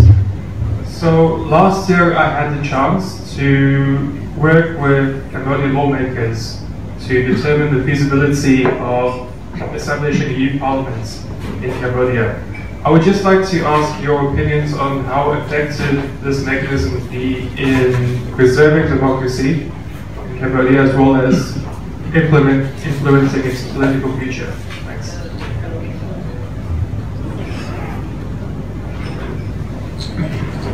I would need to know a little bit more, I guess, about what you mean by the establishment of the youth parliament. So, the idea was to protect youth rights to political participation. Youth parliament would be able to effectively address the local community needs, empower youth to become future lawmakers and politicians and so forth. I think something that I often say is that one of the positive parts of my work in the region and in Cambodia and in Thailand, even though the subject matter is often pretty grim, is the amount of good people that I meet at every level, including in the governments, judiciary, lawyers, and elsewhere. So I remain an optimist, and I probably couldn't do my job if I wasn't. But I certainly see already a rising new class of young political analysts who are Cambodian. They're active on social media. They're increasingly getting quoted in international media as well. I think it's fantastic. I think, as we all know, it's a cliche, but the future does belong to the youth, particularly demographically in Southeast Asia. I think it's important if you're able to get a lot of young Cambodians together to start talking about human rights, the rule of law, democracy, what a democratic parliament looks like. And I wish you every success.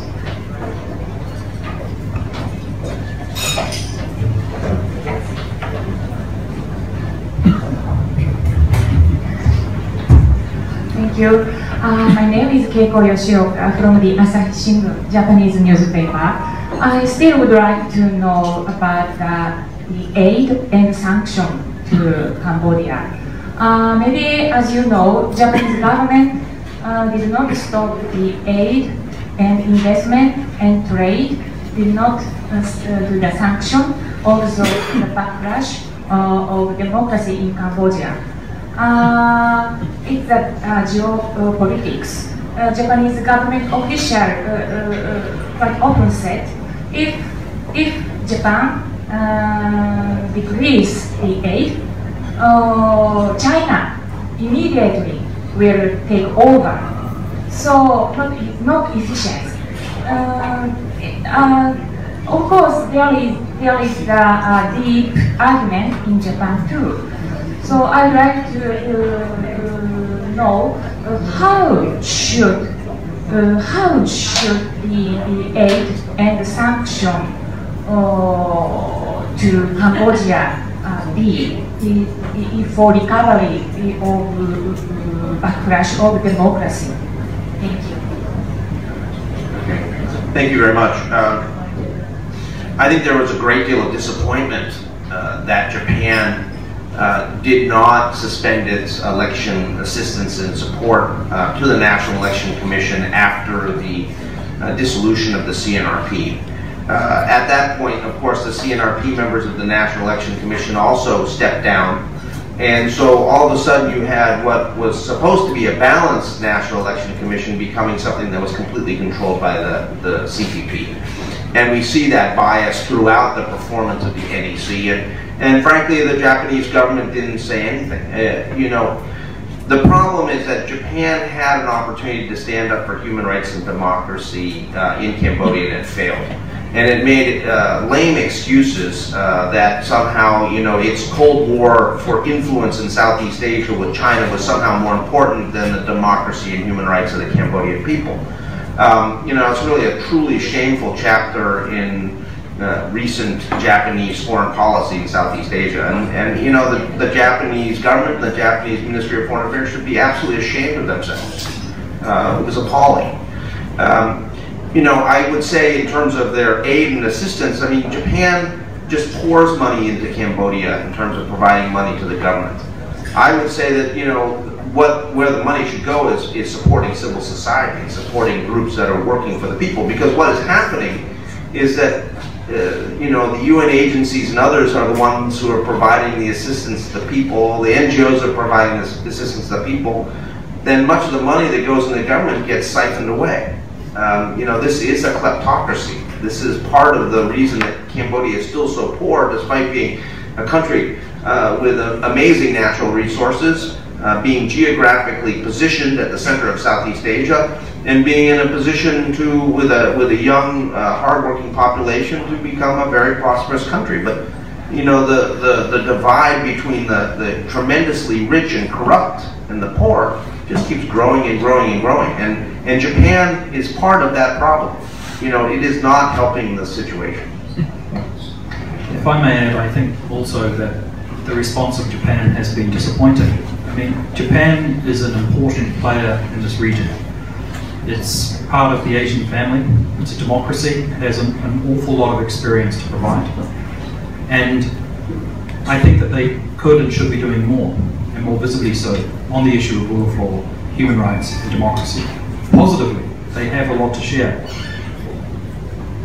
I met with the Japanese government in Tokyo a few weeks ago, and I said, based on an assessment of the election cycle, you should join with the European Union and the US and others to say publicly that this is an election that cannot possibly meet international standards. And the government said to me that they were unable to say that at this stage because the election hasn't taken place and they support the rights of people to vote. And I said, well, have you made an assessment already then? And they said, well, no, we can't. And I said, well, in order to make an assessment, you must be sending a monitoring mission, are you? And they said, we haven't yet decided. And then in the end, they didn't send a monitoring mission. And when asked, I believe I read recently, and I hope I'm right about this, well, what do you think about the election that took place in Cambodia? They said, well, we can't say because we didn't send a monitoring mission. And I think that's unsatisfactory. It's clever, it's hedging your bets, but it's transparent. I'm not being critical of Japan wholly because they are important. And I'm hopeful that where there are opportunities bilaterally and multilaterally, Japan is pushing a human rights agenda with Cambodia and elsewhere in the region. And so we still rely upon them. There was a very good editorial in the Japan Times just yesterday, which said, it's sad that Japan has been largely silent in all of this. And the last sentence was something like, the ruling party in Cambodia won't rule forever, and the Cambodian people will remember who stood by them and who didn't. So I thought that was very powerful. I would just quickly mention that one of the initiatives in India I was working on when we were allowed to work in the country was providing technical assistance to the National Election Commission. And we were working very closely with embedded Japanese technical advisors and EU technical advisors, and got to know these people quite well, wonderful people. When the NEC was reconstituted and it became no longer a nonpartisan body, and after the CNRP was dissolved, and Japan made the Japanese government made the decision to continue to provide assistance to the National Election Commission, one of those Japanese advisors left her job. So in all this negativity, there are examples of individuals doing the right thing and making the right decisions. But I think what we're collectively calling on now is for governments to do the right thing and make the right decisions. Next, please. Thank you. My name is Andre Stroughton. I'm the political counselor at the South African Embassy in Bangkok, and we are also responsible for relations with Cambodia. I would just like to come back to the first gentleman who asked the first question. Did you invite the Cambodian Embassy for tonight's event? My colleague is saying yes. You did? Okay, good. Because I tell you why, my experience has been a couple of months ago. I was here by accident, and then there was one of the panelists who was not even a South African national studying in South Africa who really criticized our visa policy, and I was there to counter it. But I'm happy to learn that you did invite the Cambodian Embassy. Thank you. Yeah, please. Bastian Harting from DW, German International Broadcaster. I was wondering if you could say something about the Cambodian judiciary. Obviously it's biased, but I would like to know to what degree. If you could elaborate on that a little bit. And the second question is on the EU sanctions that you talked about, or potential EU sanctions. Would that be something that's effective, or will that just mainly hit the hundreds of thousands of garment workers?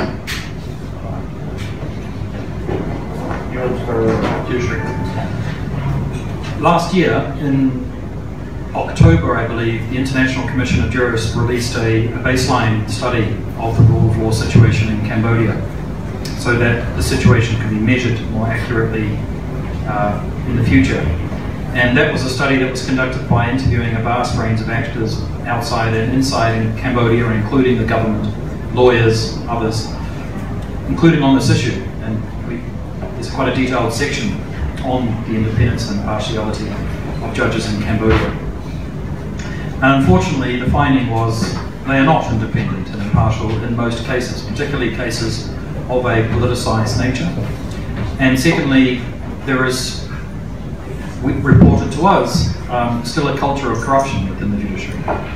And disappointingly, it was the former Special Rapporteur's great hope that the different laws surrounding the judiciary and the prosecution and the Supreme Council of Magistracy would be reformed by the government to cement a more de jure, independent and impartial judiciary in Cambodia. And in fact, they were reformed in 2014 unilaterally by the government to bring the judiciary and the prosecution even more tightly under the executive. And so that is a phenomenon which is disappointing given the amount of investment in the judiciary in Cambodia over the years. I worked with judges in Cambodia. I used to be a senior legal advisor at the Khmer Rouge Tribunal for several years. And like I said before, I know excellent judges, talented judges. I also know excellent lawyers, talented lawyers, and there is frustration within as well. People ask me what can be done about the judiciary and the legal profession in the country, because I'm a lawyer too. And again, most of my faith rests on individuals within the judiciary and within the legal profession who I know what is right, and I hope over time can find the space to improve that lack of independence and impartiality. On the issue of sanctions, it's important to be clear about what the European sanctions could be and what they're not. it is often construed within, for instance, the Phnom Penh press that if there is an action on everything but arms, that all of a sudden hundreds of thousands of women workers are going to be thrown out on the streets, and that you know, these people will suddenly be without jobs and without any sort of future. The reality is that the everything but arms discussion, if there's a decision taken by the European Union sometime this fall to initiate a process of formal review, will be something that takes place over 6 to 9 months, and probably longer than that, because it will be a subject of negotiation between the European Union and Cambodia, with opportunities. You know, one side is asking questions, the other side is responding. You know, it's, as you know, in the European Union, nothing really moves too quickly. But there will be an opportunity, I believe, through that process where Cambodia will feel the need to make some human rights concessions in order to try to improve the ongoing atmosphere and efforts to try to persuade the European Union to not withdraw that benefit. It will provide a source of leverage that right now is not present in the current situation. And I think it's also important to understand too that part of that will, I think, also be the continuation of the Office of High Commissioner of Human Rights Office in Cambodia. People forget that at the end of this year, the Memorandum of Understanding between the Cambodian government and the UN Human Rights Council and the Office of High Commissioner of Human Rights is going to expire. And 2 years ago, when that MOU was extended previously, I mean, it was right up to the wall before they finally agreed to extend it. I mean, it was almost at Christmas, a week before the office was set to close down and be withdrawn. And Hun Sen has made it very clear over a number of period of time that he wants that office out. And my view is that if there is not something like providing leverage, like the EBA, you know, this is the time when he might do that. And what you would lose then, of course, is the kind of expertise, but also the sort of protective cover that has been so critical for Cambodian civil society over the years, where OHCHR monitors are on the ground and able to report back and actually tell the diplomatic community and tell New York and tell Geneva what is actually happening on human rights on the ground in Cambodia. I'd like to just add a quick comment because it's relevant to what we're discussing tonight, in case it could be said that I am being unfair about the judiciary in Cambodia. There are objective measures that organisations do, a rule of law index in ASEAN, a corruption index in ASEAN, and Cambodia scores either at the bottom or near the bottom of both, including because of this concern over the judiciary. But I think one of the best recent examples of concerns about the judiciary in Cambodia was the Supreme Court decision dissolving the CNRP in November last year. The presiding Supreme Court judge who decided to dissolve the CNRP using the power of laws that had just been amended just months before, is reportedly a high-ranking member of the Standing Committee and Central Committee of the ruling party, the CPP, and therefore reportedly, as the highest judge in the land, sat in judgment over the future of the main opposition party to his own. And so in those circumstances, on any measure, one can only say it's a demonstrable example of a lack of independence and impartiality, and at a very minimum, he should have recused himself from the case, which he didn't.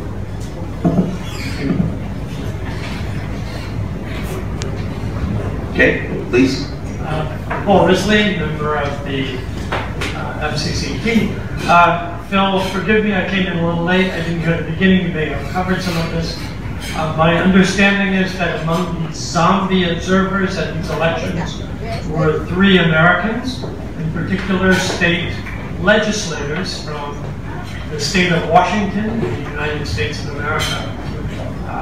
There were 3 senators, and my understanding is that this enabled the Cambodian press that was friendly to the government to be able to report that 3 American senators from Washington were present and had approved of the elections. So my question to the panel is, what can be done about zombie observers?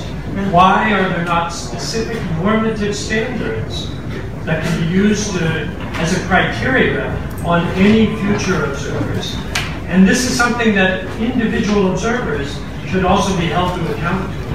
I have a friend who is a state senator from the state of Washington, and he is appalled and shocked and disgusted by the behavior of these three colleagues. The point he's making is that state legislatures, as in Washington state, have ethics officers, they have sergeant-at-arms, they have the ability to discipline their own members for perceived wrongdoing. Is this not something that your organizations immediately can at least contact the state legislature in question and say to them, these three members did something that is above and beyond the pale? Thank you. Thank you. Who wants to start on that one? I interrupt. Well, I'll quickly take it. Like I don't want to comment about the what we can do about our organization can do about these three particular state legislators. Although I mean this really does get to is a clear illustration of how zombie or shadow election monitors can be used by oppressive regimes to legitimize processes, okay? And this is the reason why all of our organizations or organizations that would be in a position to officially monitor an election demurred, okay? The whole phenomena of zombie election monitors really came to a crescendo with this recent event. And there have been a couple very interesting articles in Foreign Affairs recently, and I would encourage people to read them. But essentially, what happened, without using too much time, is in the 1980s, Western democracies started to monitor elections in closed systems, okay? And this created some problems for dictators around the globe. So during the 90s, a lot of closed societies started to anecdotally invite these shadow or zombie monitors or create shadow or zombie monitors to monitor their elections, to create some type of impression of legitimacy of the actual process of the election day. And that's what these state senators did in Cambodia, and others did, many other zombie election organizations did on Sunday in Cambodia. And to be, NDI as an institute watches this, and we've seen that the sophistication of these groups has been growing to a situation where these were anecdotal observations sort of in the 90s, and today they're very sophisticated. They're most likely state-sponsored, possibly the Chinese, possibly by the Russians. That would be illegal for many of these legislators. Well, I don't know what the legality is. It's my understanding that these legislators were acting on their own volition, that they were not representing any. The trip was paid by the state of Cambodia. It will be that would be illegal. Well, I can't comment on the legality of it. But what I'm asking you is not about the history. But I'm just asking you specifically: can you name and shame these individuals? Not because they're from here or from there, but because they are acting as international election observers. You all are the experts on this. They are the amateurs. So you need to name and shame them. Totally agree, except they're not that amateur anymore. And to be sure, organizations like our organization should be naming and shaming, and we need to do a better job. Do it. I would say, I mean, just one or two observations about this. I mean, about the specific group of these Washington state legislators, yeah, I mean, the press was calling them U.S. senators, which, was clearly not the case, and you could tell very clearly that the U.S. embassy which had decided they were not going to monitor the elections, was not amused at all that these people were there, but they were, withholding comment. I forgot to mention also there was a American football coach along to also monitor the election from Washington State University. So, really bringing out the expertise of the American, officials here. Slam dunk, I guess, or spike the football. Yes. In any case, what I would say is that there needs to be much more done about who these people are and how these things are coming together. My impression was that a lot of the zombie electoral monitors were really from fringe parties from various different places, and it's also like a mutual convenience system. In some ways, Cambodia was using them to get some, frankly, white faces in front of TV cameras saying everything was wonderful, while at the same time these people were taking photos with Hun Sen, which I'm sure they will take back to their offices in their fringe political parties and put up on the wall saying, see, I went to Cambodia and the Prime Minister met me. So it's sort of like a mutual usage process here going on where somehow this has all come together. Now, what is not clear, and it's certainly not clear with the case of these Washington state legislators, is who paid. Because they claim that, no Washington state money was used, and they claim no Cambodian government money was used, but they didn't fly out there on their own dime, and stay at the Sofitel or wherever they stayed. Actually, it was the Sunway. They didn't stay, and do that for free.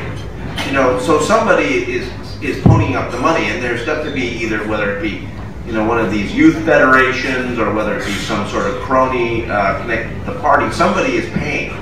And the real clarity has to come, I think, on the finances, because these are paid for monitors. They're doing this because they're getting benefits out of it, and those benefits that they're receiving has to be exposed. Let me add something about that. So if you want a name and shame, we'll do it now. So one of the groups was called ICAP. So this group is an affiliation or a group of political parties who are distributed among in Southeast Asia and the entire Asia.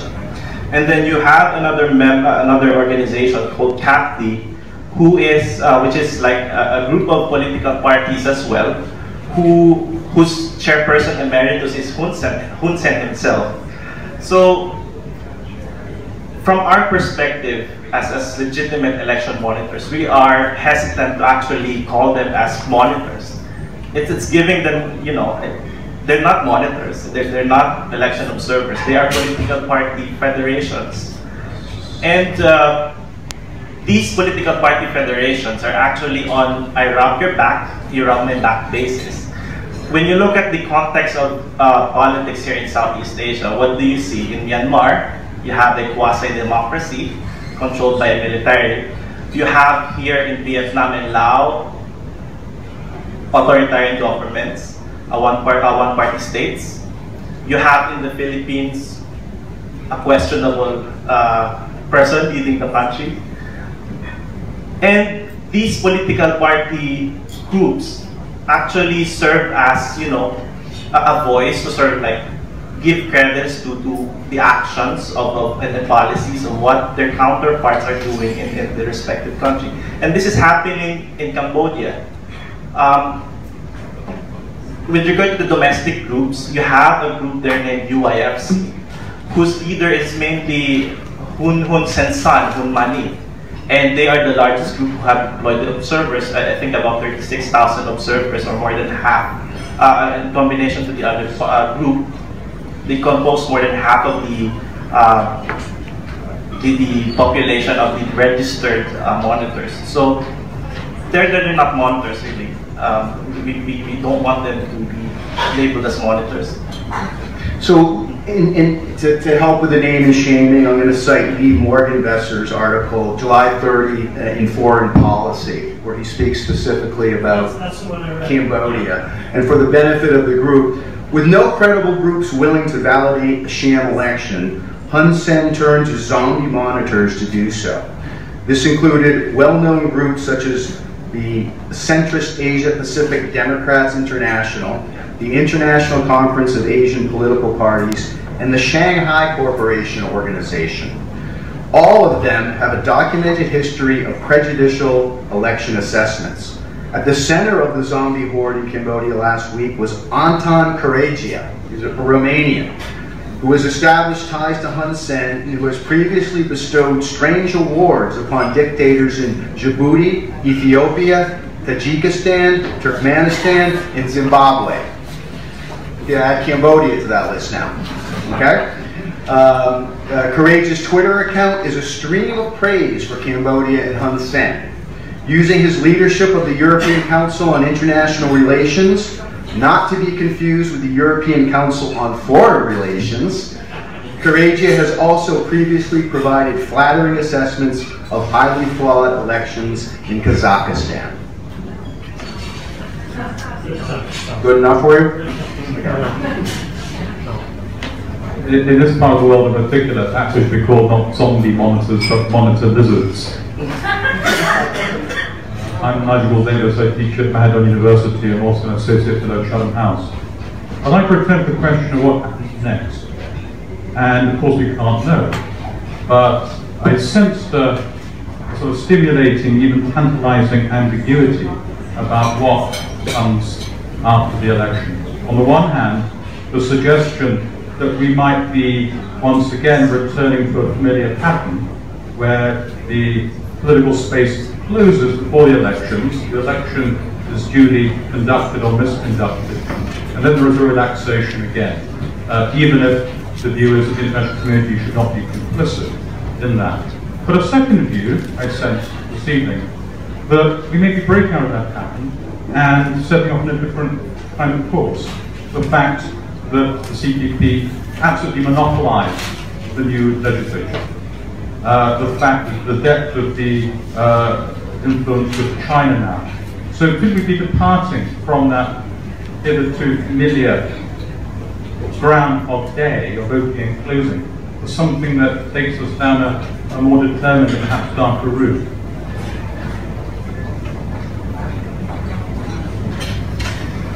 Next steps. I can start perhaps. It's difficult, and the entry points are by definition fewer and more closed than they were before.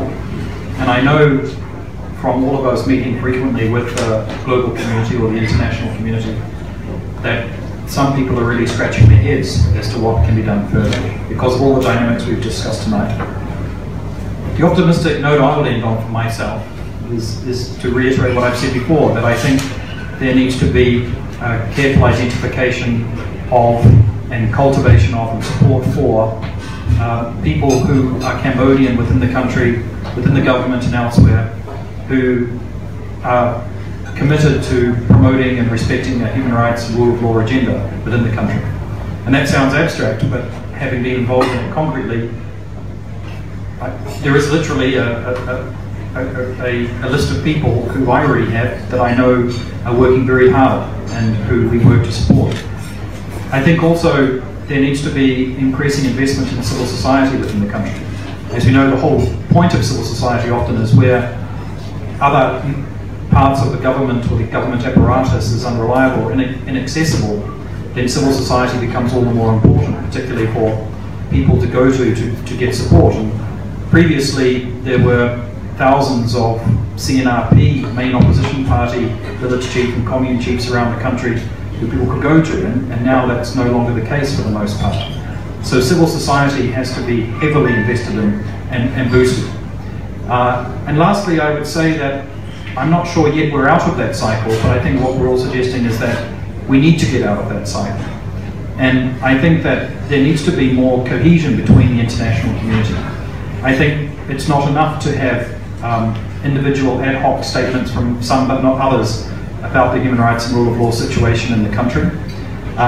We saw that initially when the Lango was passed. That was very concerning and perhaps a red line. And then there was the jailing of Ken Sokha, and that was very concerning and perhaps a red line. And then no one was confident that they would actually go as far to dissolve the CNRP, which received 3 million plus votes, a significant portion of the country. And they went ahead and did it. They dissolved the CNRP, astonishingly. And that was very concerning. Here we have an election where it wasn't on any measure, free and fair. The opposition party has been dissolved.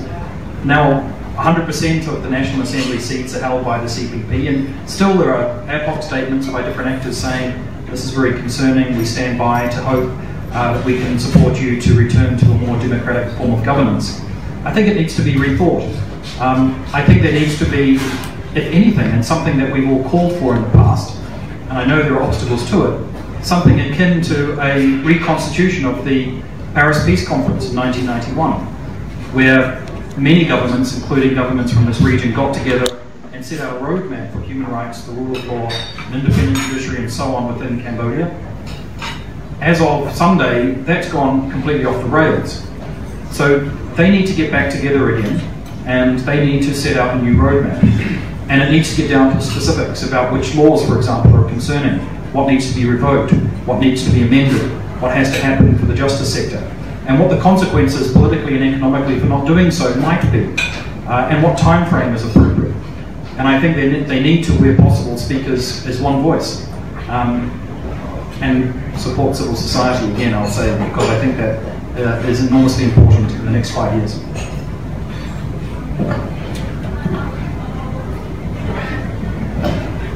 I just want to share this shortly that I think we need to invest in CSO, but in particularly I think young generations. I think Cambodia is the countries that has been going through the trauma, national level trauma, and then all those kind of conflicts. I think some of older generation may not, but there is still fear that they're standing up against the authority and etc. Fear of what they've been going through in the past. But I think for young generation, I think there are hope, and then there are more also positive about maybe like in the future, because when I went to Cambodia and I also met with some of the young activists, they were very upset about what's going on in their countries, and they want to do something about it. So I think we should also invest in those young generation so that they can actually carry out their human rights work, and also protection of human rights and also democracy in the country better. And I would just quickly add that, after the 1997 coup in Cambodia, an informal diplomatic network called the Friends of Cambodia group was formed. I believe even China participated in this group. What it did is just help Hun Sen and the political opposition come to an agreement on the conditions under which exiles would return to Cambodia to participate, in a renewed political process and in new elections.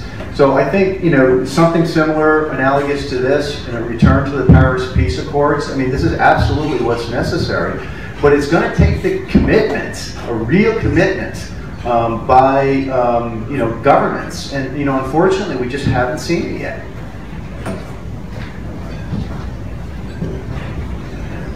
I think I would add again that one of the real outcomes of the UNTAC period was a very vibrant civil society movement. There was groups of NGOs and organizations doing all sorts of different work. And that actually, for many years, along with the independent press, distinguished Cambodia from many of its more authoritarian neighbors. Even during the periods of time when, post-98, when, for instance, Hun Sen was really firmly in control, still you had the civil society, you had the trade unions, you had a sense of vibrancy connected to a movement of people that were trying to, for instance, support themselves, speak up for their rights, and oversee their own development. And now that has really been in many ways curtailed, and we're quite concerned that there's going to be more restrictions, for instance, coming on groups that are critical of the government, or critical of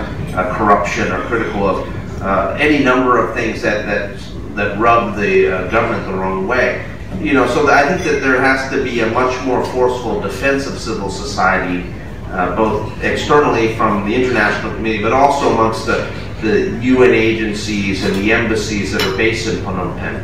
There needs to be the sort of human rights upfront approach that was discussed by former UN Secretary General Ban Ki-moon, and he said that was going to really drive the UN approach to many of these countries, troubled countries like Cambodia in the future. And, you know, we're not seeing it yet, and we need to see that. You know, I think that there's going to be a process of negotiation that's we're going to see increased pressure. But the reality is, and some diplomat said this to me while I was in Cambodia just last week, he said, you know, the problem is, back in my capital, when I'm talking about Asia, you know, Cambodia is not the third priority, it's not the fourth priority, sometimes it's not even the fifth priority. You know, it is something which, you know, has been allowed to slide down the scale in terms of importance for many countries overseas dealing with Asia. That bigger countries, other more important countries in their view, whether they be in East Asia or Southeast Asia, get more attention. And I think it's now time to bring back some attention to Cambodia, because Cambodia shows how you can subvert the international community's will to try to have a democratic, rights-respecting country. Yeah, it took 25 or 26 years for us to get to this point, but you know, it's been a continuous sort of downhill ride. And you know, I think that the international community has to be better than that. They have to stand up for core principles, and those principles should be, you know, that people have a right to participate in their own development. People have a right to vote for their own leaders, and people have a right to have their rights respected. And if we don't believe in those things, then you know, we have to accept the populist worldview that you know, is increasing intolerant and increasing us versus them, and increasingly problematic in my view. So I think that, you know, Cambodia is a test case for Southeast Asia. You know, it's not something that started necessarily authoritarian 25 years ago. It's something that started with great promise, and now that dream is on the verge of being extinguished. You know, we're talking about a post-mortem for democracy, not a rebirth of democracy, as the zombie mongers would have us believe. And I think we all have to work together to try to pull this back from the brink. So I think we're pretty much over time. It's about 9:30 or so. I do have one question from we've been live streaming on Facebook, and somebody, this is Jonathan Hullen, wrote in saying something: "We will never learn how effective the CNRP's boycott campaign was, because it seemed flawed from the start. However, almost 10% of the voters were deemed inadmissible by the NC. Was that effort coordinated? Does it point to a new non-compliance movement of Cambodian citizens?" I'm not so sure. I think people are scared more than trying to organize at this point. And ultimately, let's see how it goes. I want to thank you all on behalf of the panel for coming out today, for spending your time with us at the FCCT. I hope you had your questions answered. We'll be here after we close the program. Please feel free to come up and chat with the panelists. Thank you.